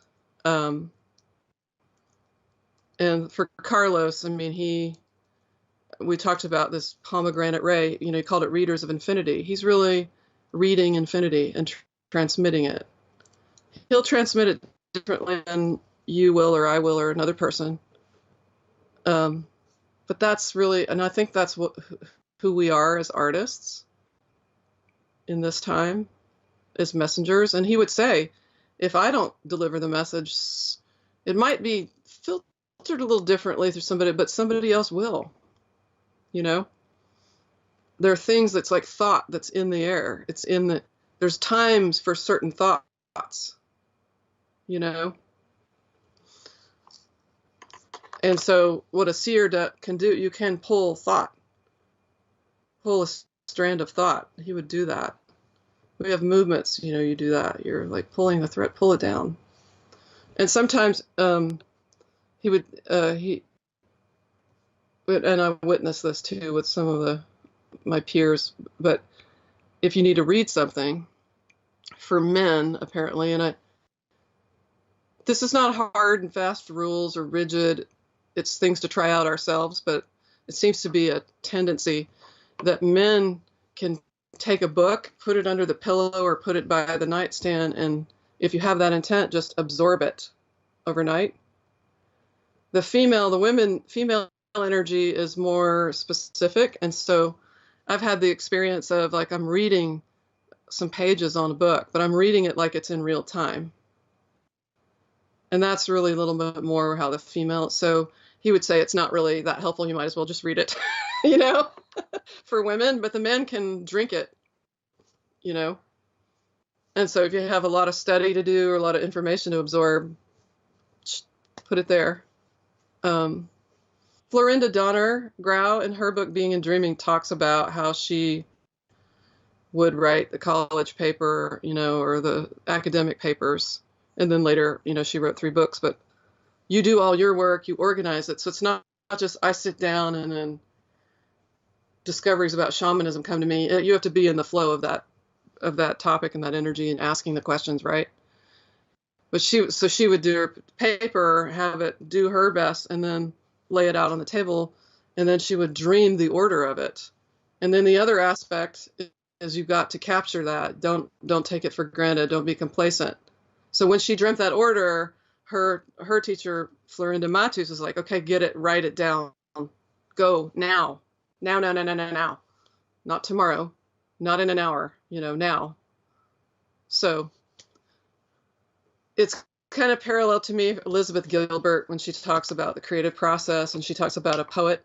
I don't remember the name of the poet, but that the poems would come to her, and she was like, you have to run after them. She's out walking in the field. She doesn't have her notebook, and a poem's coming, and it's like going away. So she runs after it and literally grabs it by the tail after she gets her notebook, like writes it backwards, I think another important part of the lineage story, I suppose, is Carlos Castaneda's death in 1998. And for such a person who is such a central figure in your life, from your point of view, can you talk a bit about that time and what happened and what changed for you? Of course, I wasn't... I understood. Of course, I wanted him... to be there forever, to be in this form. But that's kind of selfish, what we do sometimes, it's like, stay here for me. And what I came to understand, he stretched his time on Earth. He had that. I think we have options of when we can, there's windows. He wanted to create a practical access to these possibilities for people. And I don't think he felt, in 1991, he had gone to Mexico, and he talked about, like, it was a blue energy that was starting to take him, and he jumps into the water. I think he was in a hotel room in Mexico or something, and he's showing me his toe that's burned. It's got a burnt, and he's like, I held it off, and he doesn't do that gesture, but he's looking at me, and he would say, you know, you may not be getting this consciously now, but it's going in there. And I don't know what he's talking about. It was very anxiety provoking for me that he's talking about leaving as I'm arriving, you know, I'm like, I thought this was going to be Shangri-La for a long time. And now I can see, you know, he's showing me I'm leaving, I'm holding it out. We don't have a lot of time to mess around. I mean, you tell it like it is, you know. So he stretched out his time specifically to bring out, you know, the practical tools, the tensegrity tools. You know, it starts with movement. Then they learn, okay, we can do movement that helps people focus, concentrate, better vitality. And then there's we've got to bring in other elements because people then will start getting pride and fighting over movement. So you got to start to recapitulate. And Carol Teagues took over that evolution of you got to actually start doing your life review and stuff. But with Carlos passing, I mean, at the time it was, you know, people have different reactions, and there start to be people that were really actually personally offended, which makes me smile now. But at the time, I mean, they're, you know, raised a lot of hell. It's not personal. You know, uncertainty comes in, and also the need to become effective and efficient. And I also found the ability to make certain decisions or ask certain questions because I had to. You're put in a different level. I wouldn't say I was on the front lines, but I had to start to work more directly with Carol Teagues, who was one of the 4 students that stayed with those of us that were engaged in that at the time, and to start to incorporate, in a way, the feminine side of this knowledge. You know, Carlos, he's dealing with the paradigm of the warrior's way, a very masculine paradigm. And the way we did the movements before he passes is very almost militant, you know, fierce guardians and all that. And I find out later, Carol Teagues is like, that's because that was the mood of you guys, you know, that was your mood. And we start to do things with a different intensity. You can, if you're going to do something, you know, that's the mood. And I'm not laughing. That's powerful energy. We could also feel that ball of energy that we're dealing with and place it. And those are both very valid ways to do it. And then ultimately you find an integration. So it was a whole experience, and it's still going on, right? You have this intensive training with a more masculine approach.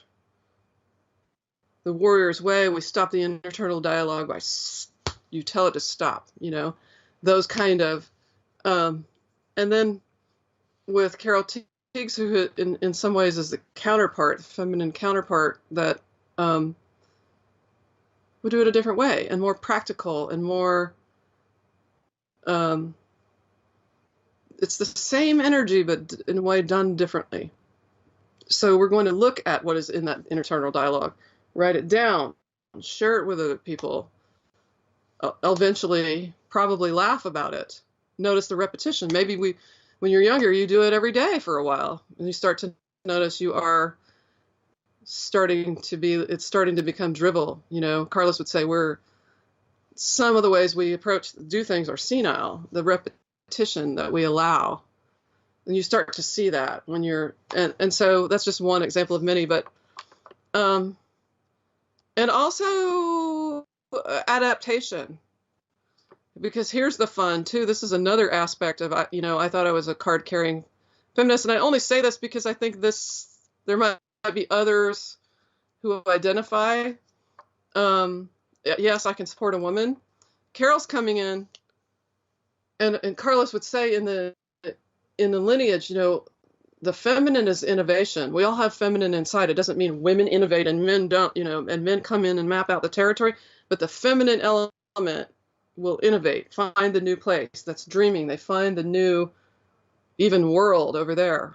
And then the male energy, or the stalking energy, will come in and organize that play, map out the terrain. So Carol is very innovative in a sense. But what I find out is, a lot of things that Carlos was doing, he's doing in concert with her and Florinda and Taisha, but Carlos said it. So it's the word of the male authority. And so I thought that was only him, saying that, and that Carol is saying something different now. It's like, no, she's following energy. And you know what? We see people are arguing over movements, so it takes us only so far. Now we need to sit and actually take a scene in our life and breathe the energy back from it, breathe back our judgments, release it. We sit down and do that in the workshop. Okay, that helped, but we can't concentrate that much. And we also need a witness. So now we're going to do it. And that's just completely coming out of the same line. It's not Carlos or Carol. I had to go through that. And, she would say something differently. And I would say, well, but Carlos said, and I thought it was super fluid, and she would point out, well, yeah, you do great on certain things, but, you're holding on to the word. And this is what Carlos experienced that himself, his own writing. He would see, like, the famous book, Journey to Ixtlan, that's got some of the famous things that you'll still hear people quote. Teachings of Don Juan has the path with heart. You'll hear that everywhere. There's a lot more in there, but it's a great thing, right? Path with heart. Journey to Ixtlan, nobody ever got weird with path with heart in terms of being really intellectual and jargony, because it doesn't lend itself to that. But stuff like using death as your advisor, or erasing personal history, or stopping the world, all those terms come in there. And you would have people coming to Carlos, using this stuff like jargon, like it's going to stay fixed in stone. And he's like, no, I didn't write these books to fix anything in stone. It's just to give a presentation of what is available in the moment that might help us wake up. And that's going to continue to change and evolve. And that's what, it's a live, energy moves, it changes. And he would say it reverses itself. And we have to be able to follow that. So a female leader, absolutely love, adore Carol Teeks and Carlos. I still had to make adjustments of but it's written in a book over here. And I still encounter people who I love, who've been to workshops for more than a decade, maybe two, and we present different ways to review your life, and we practice them intensely. We write letters about it. We have trainings. You have on and on and on, and they'll go back and say, okay, but when are we going to recapitulate? Meaning the way it was printed in a book 30 years ago by Carlos. So that journey, I can say firsthand, it's about, you got to let go of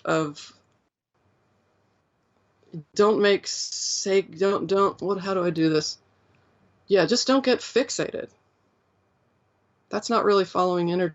You can have those as reference points and treat it with great respect, but don't fixate, because otherwise you're probably not seeing the full dimension of anything that you fixate on. Like, no, this is the way we say this. This is the way we do this, I don't know if you're willing to talk about this, but I'll ask you about it, and if you don't want to talk about it, then we just don't. Around the time Carlos died in 1998, several of your teachers and colleagues disappeared.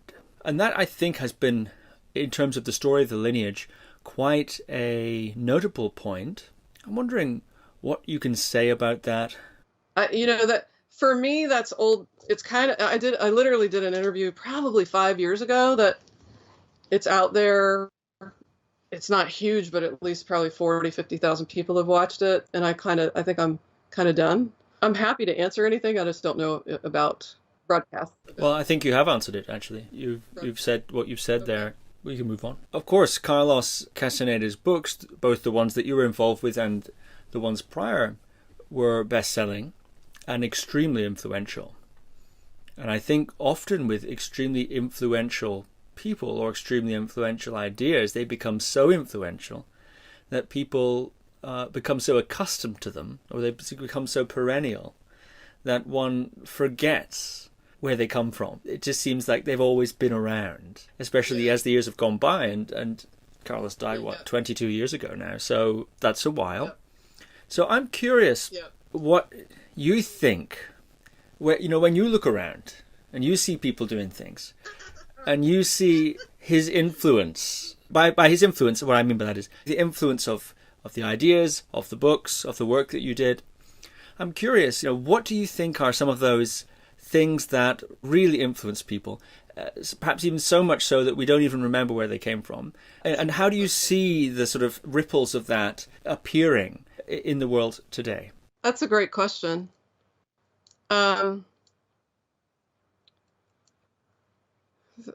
So there's a lot of influence, and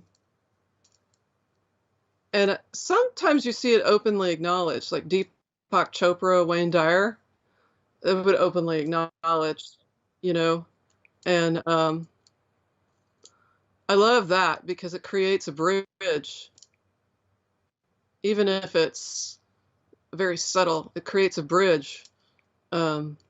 So I went and read, a certain amount of what Deepak had to say. I already was reading Wayne Dyer just because of that, and it really opened a lot. It sort of illustrated in two directions, I would say the path with heart is one of the biggest things that people title their books with that. And it comes from Don Juan and the teachings of Don Juan. Any path is something like any path is one of a million paths. And it actually doesn't matter if you follow the one that you love or you don't. You might end up in the same place, but why not follow a joyful path, a path with heart? And he goes, Don Juan's like, that's what I'm doing. And I think it's something like, there I travel breathlessly, So he also talks about it, we don't have to work at liking it. I think that's a great guideline for human beings. I think that's something that you'll hear referred to either directly or indirectly a lot. Other ones that were very popular, I don't know what the influence is, or, the whole idea of, one big one was using death as your advisor. And I think it's not going to be as popular as Path with Heart for obvious reasons, right? Especially in the United States, we don't like to talk about death. I think I can say that. But I think that's been influential, that, Dr. Phil, your Burning Daylight, I don't know if that's directly from Carlos Castaneda. It's going to be from any wisdom tradition, right? That we are temporary in this form. For Carlos, it's the basis of our power, really. If we want to talk about what is power, we talked earlier about power spot, power being the ability to connect with a greater force than ourselves, with infinity, with the intent of infinity, intent being the intelligent aspect of the universe, of the infinite. So that informs us, and the way they would say, your death is stalking you. And if you aren't sure whether it's your time, you can turn to the left and your death will tell you.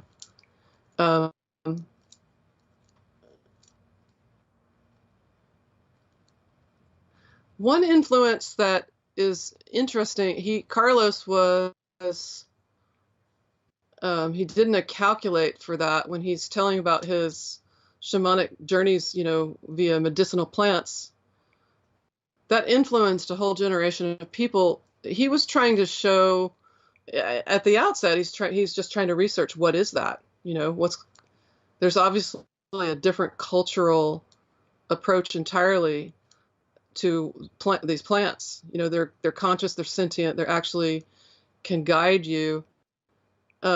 He was concerned when he saw people thought, okay, we gotta now we're just going to go find some mushrooms and trip out, that you did get some of that and maybe a lot of it. And that was not the message, because with him, what he wrote is like, I did this with Don Juan. It was in, and there had to be an energetic opening for it. It's not just somebody's personal idea. He did pursue it, and it informed him a lot. But what the plants told him, basically, what the journey at the end of that book is, this is our world.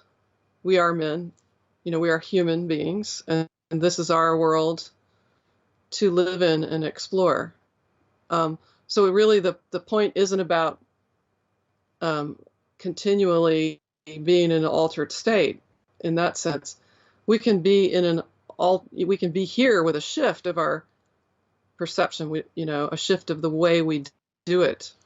And you can travel, but it's just like when you travel outside you're away from home, then you know home better. And that's the purpose, is to see the wonder here. And so another thing Carlos said is that those things, certain substances will damage your liver, your body, and it was a trade-off. Don Juan he said, I only had a certain amount of time, and I have this Western academic who's pretty fixed in his mindset of we got to do rational only, and rational thinking is the only thing that has value.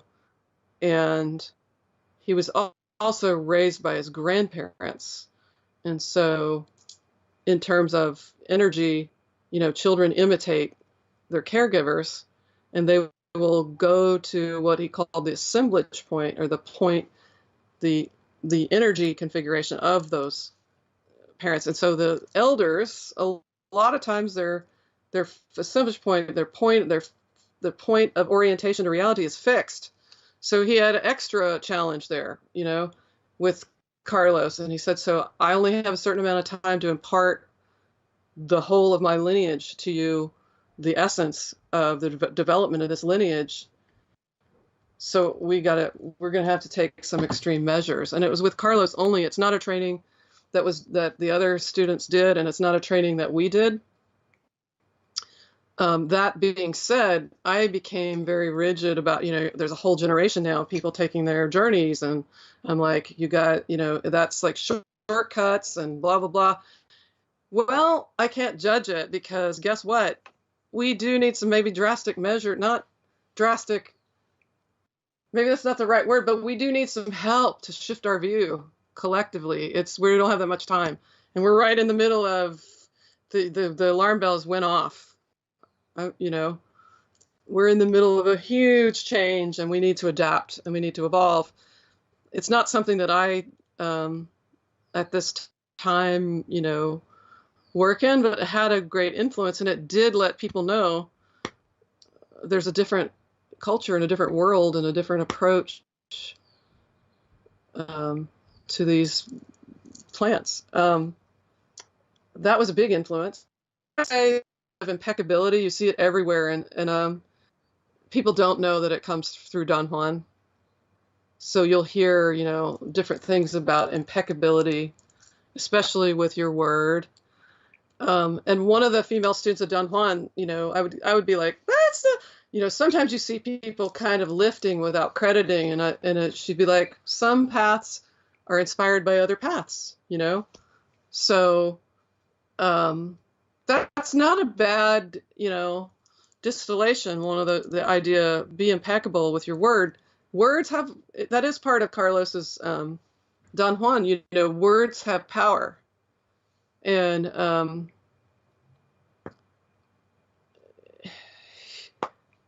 that lineage, it's a very ancient practice. Part of the art of dreaming is that they deal with these beings called the inorganic beings. I think that's something that also was influential. But in the world of the inorganics, your word is final. They don't take, so it's also something really to look at here in this world. Don't give your word lightly. And how you use language is that's another aspect of dreaming, meaning intentionally interacting with that flow of the universe. Your choice of words will sometimes dictate or really strongly influence your path. But this idea of impeccability itself also is a big one. And I don't know, sometimes maybe it means be perfect. I think it carries in the popular culture, you could tell me, but this idea of have integrity, be integrous, do your best. And that does come through the origin of what Don Juan said. You do your best and a bit more. He gave lots of different descriptions, of what that is. We talked earlier about, impeccability. It comes from the idea not to miss the mark in the Latin, right? And then it turned into don't sin at a certain era of human, but sinning means miss the mark, miss the target, right? So impeccability also has to do with our intention, and not being a victim and saying, one of the languages, and this can get into the kind of almost a caricature of the conscious spiritual person is we don't use the word try. That's become so pervasive. But I think that partially comes out of, be conscious of your language and your internal dialogue. The idea of internal dialogue is one of the most pervasive, that it's almost hard to see also, and we need to, Carlos would talk about stopping the internal dialogue. Well, you can first you want to be aware of the internal dialogue. And then there's the misinterpretation that silence means there is no internal dialogue at all. And it's like, maybe the dialogue about the fixation with the self is what we want to put on the back burner, not have it at the forefront as something to really be taking seriously and acting out. You hear energy body a lot now. People use it with different meanings, but that's pretty pervasive, right? So it can mean to some people our electromagnetic fields or the luminous sphere.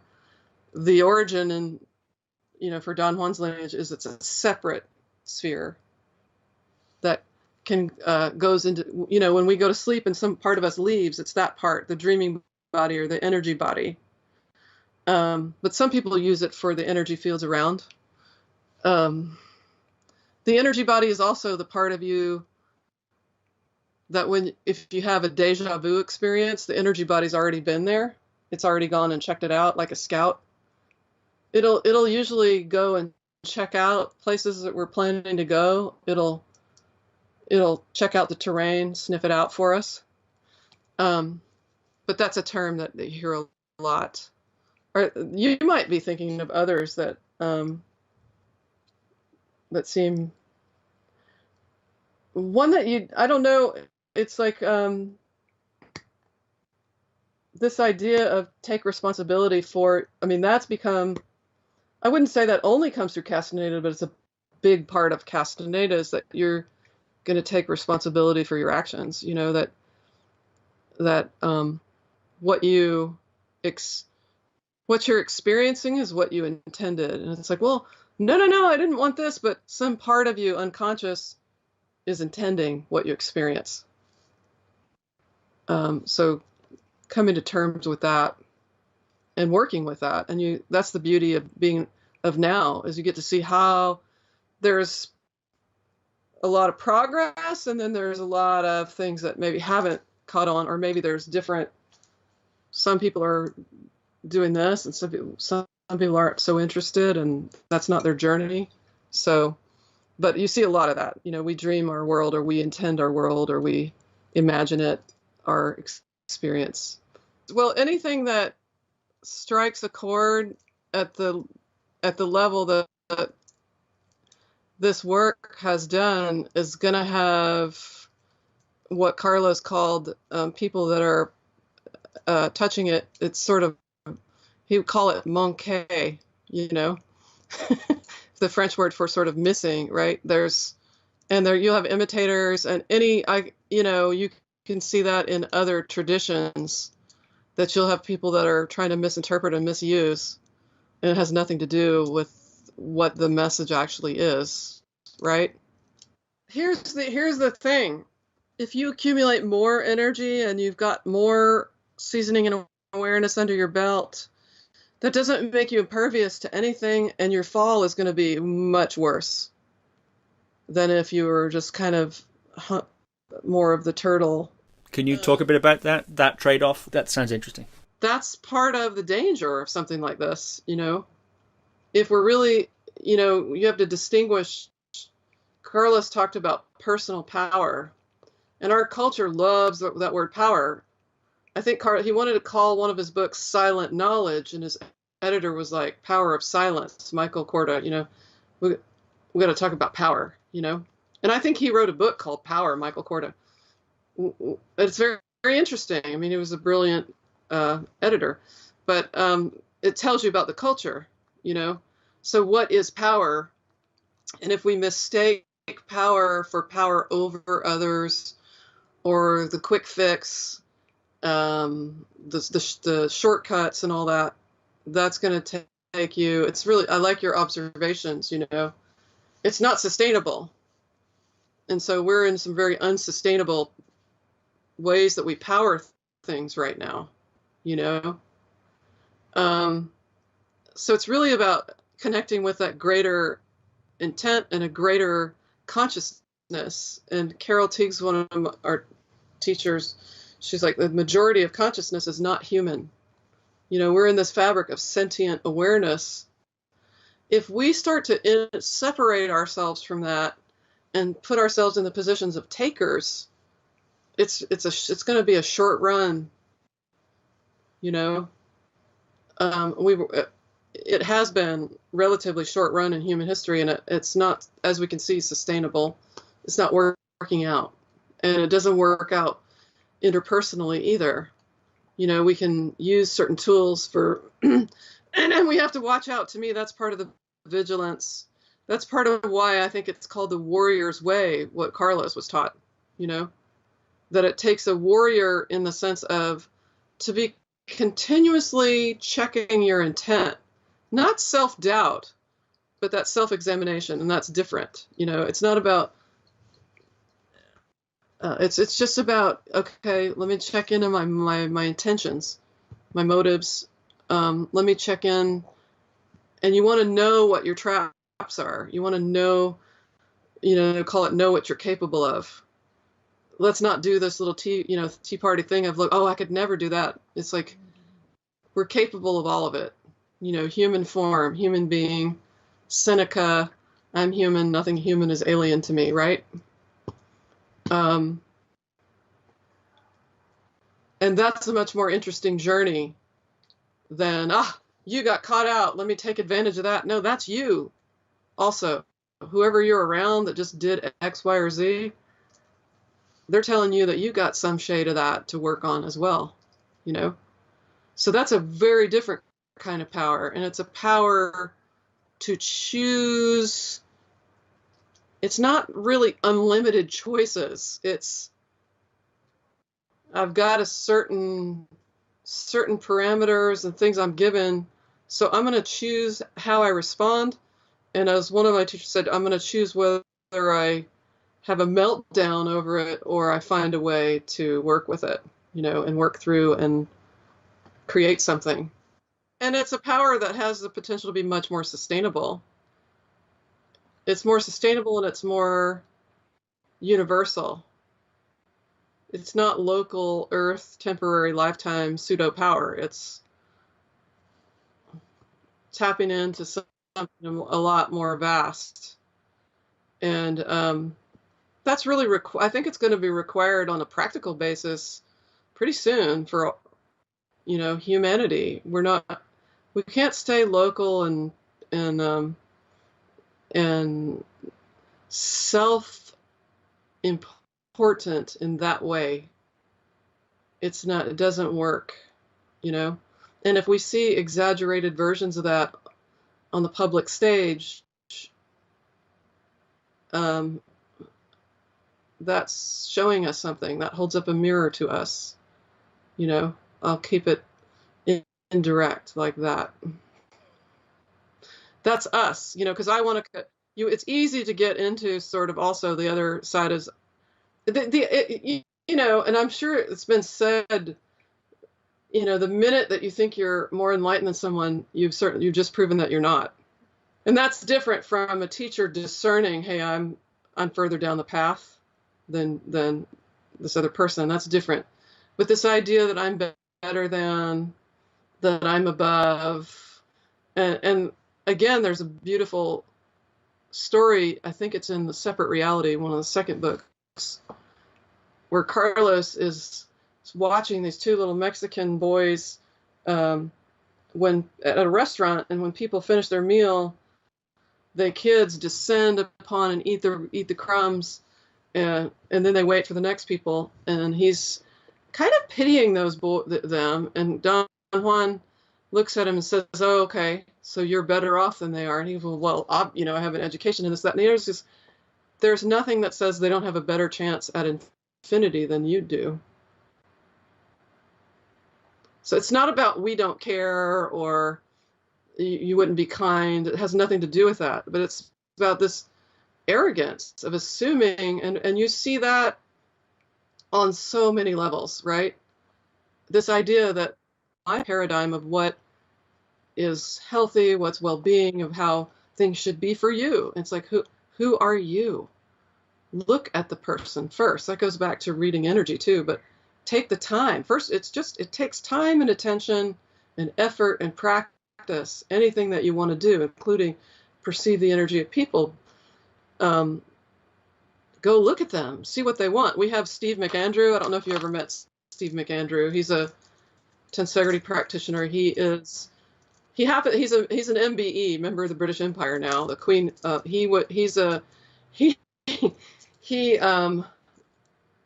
He's an international Red Cross field relief director. Now he's head of the Americas, I think. But he was on, he would go, there was one mission in particular where he would have male interviewers going to interview female heads of households in their hut. That's already culturally a no. So they had to learn that and stop that and send in female interviewers. Then they would just be giving him what they thought they needed, and the people would look kind of grumpy. And then Steve was like, he learns, ask them what they need. Let them tell you what would help them, And that made a huge difference in the mission and the success of the mission, the people's trust of that institution, all of that. It's a great example to me of how we want to help. We already know, And so there's a practitioner who's willing to step back and go, wait a minute, this isn't really working, or listen to good advice about it. Well, we're in the middle of a pandemic, and I'm coming from a tradition where the first movement that we introduced on the first public video was called Helping the Flow of Immunity. We have 12 movements to gather energy and well-being, and the first one is called immunization, or helping the flow of immunity, that involves, moving and connecting the adrenals with some of the lymphatic, but it also has an energetic intent to it to boost your immunity. And to me, what is immunity? It would be something pretty timely for us, where we are right now. So I was playing with, immunity is a flow, helping the flow of immunity. It needs to be helped on a physical level. The lymphatic system is where the blood is cleansed, and, white blood cells can come through, all that. It needs to be helped. We can't just sit and that flows. It's not like the circulation or the breath. So we have to help that flow. We have to move, right? So part of our well-being, if you want to move your awareness, move. Take a walk, or do, the practices that you do, or do tensegrity movements, or whatever it is that you do. And also, it's a flow in terms of awareness. It's if we're stuck, on one view or one viewpoint, it's not going to help our immune system. It's also discernment, And Candace Pert, who was a biologist that was on the team that discovered the opiate receptor, she was really studying these neuropeptides, right? She called it molecules of emotion, and she's looking at immunity. And she was like, really, if we boil it down, the emotional correlation with what we see with high immune functioning is love, caring, open heart. So to me, that combination, if we're looking at what's going on now, there's a lot of different theories, and there can be a lot of fear. Also, I'm working with the contrast of fear and love, right? In The Art of Dreaming, Carol Teagues says, fear makes you run wildly, love makes you move intelligently. Fear can put us in this high cortisol state that we don't need to be in on a sustained level. That'll wear you out, and it will wear down your immune system. And there's a lot of, we're being bombarded with messages that could really jack up the fear and lower the immune system.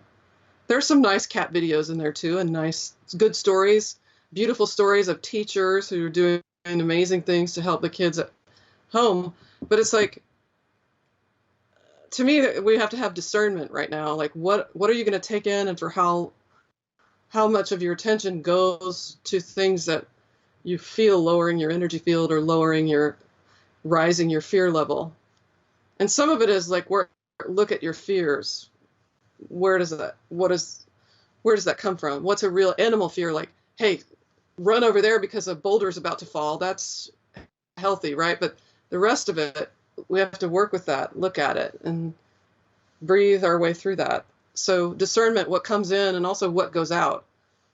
Because you can also really lower your immune system if you're putting out a lot of fear-based stuff to people, even not about what's going on right now. Just as a teacher, as a facilitator, if I create lots of fear in the student, I'm also lowering my immune system. If I'm putting out words of judgment, or even just thoughts, right? Our thoughts affect the environment. So to me, that's another hazard right now, energetically, that has to be conscious. Is like, I don't know about you, but there are some days I start feeling this kind of edginess that doesn't even necessarily feel familiar, or it just starts to feel kind of overwhelming. And I'm like, I'm soaking up a lot of this fear energy that's out there. Some of it might be personally mine, otherwise it wouldn't probably hit me at all.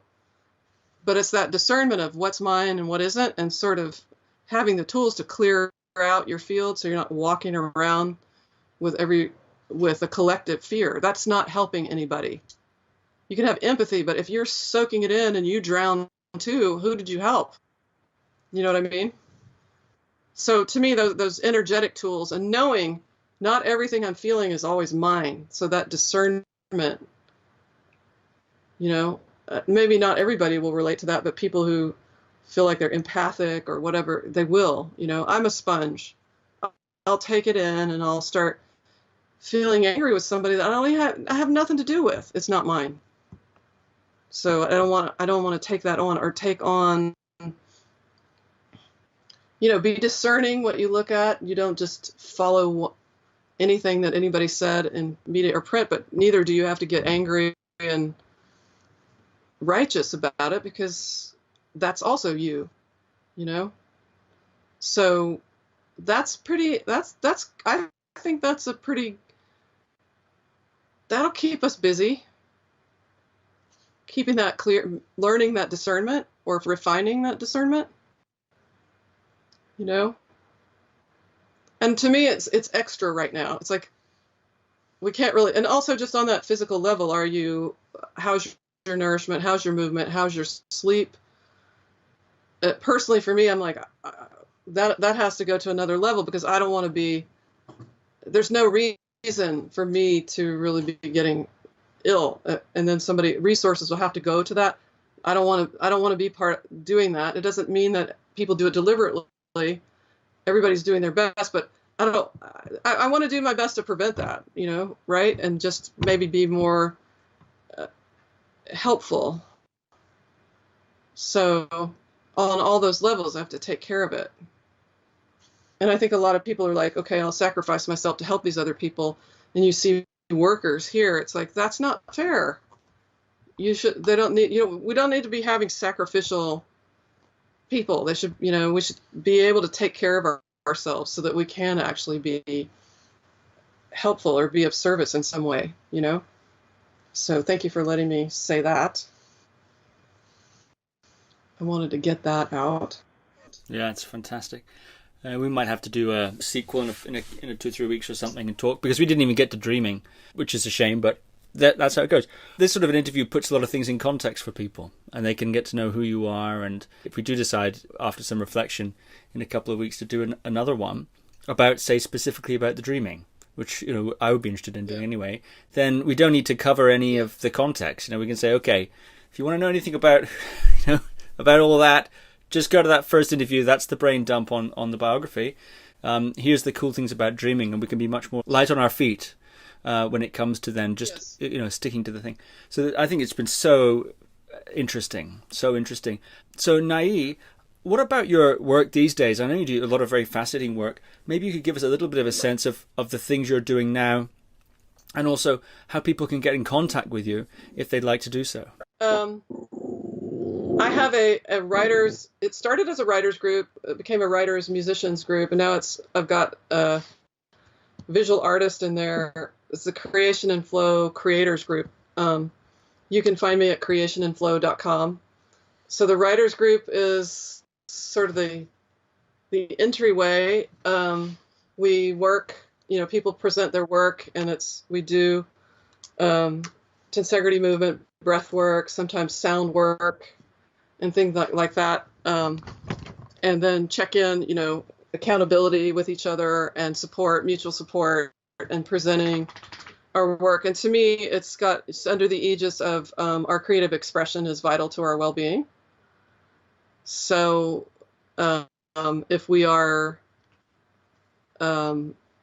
not, it's that merging of the energy body and physical body that we talked about. If we're not allowing that, it's going to kick us in some way. We can get physical illness or just agitated or other kinds of dysfunction. So it's under the aegis of, just for the joy of it and the well-being. And also some members of the group are doing story or memoir as a way of reviewing their life. That's a great way to do it. So we have that. And I also work with individual authors and sometimes musicians. Just if you're stuck in the creative flow, we can look at what that is, and I bring all those tools, in to help you get into flow, or help develop conscious story. It's really an enjoyable process. You see people get a lot of freedom, a lot of relief, even better health and things like that through that process. I also do something called star mapping. Another term is astrology. I think that term has a lot of connotations. That star mapping would be, we look at where the planets are at birth and at other times and stars, but also a moment of connecting with those beings as conscious beings with their own distinct energies and all that. So you can connect with all of that at creationandflow.com. And I also do private work with people if they individually want to just move forward on any part of their life. I specialize with creative expression, but I also love to work with people with other issues, coaching and practice. And I do sound dreaming. I think for me, the easiest way to read another person's energy is through sound. If I'm playing a flute and I'm tuning in to your field, it's very clear. And it helps them also. They'll either get creative ideas or tune in themselves. So I let them share what they saw, and then I'll share what I saw. And that can be really valuable for people. So, and if they want to learn that, go into the specific tensegrity training, you do that with Clear Green, and that's at Castaneda.com. I'm currently on sabbatical there, but you will find a lot of great resources there for the tensegrity movement and workshops and trainings. Nyei Murez, thank you very much. Thank you, Steve James. Thank you for listening to another Guru Viking podcast.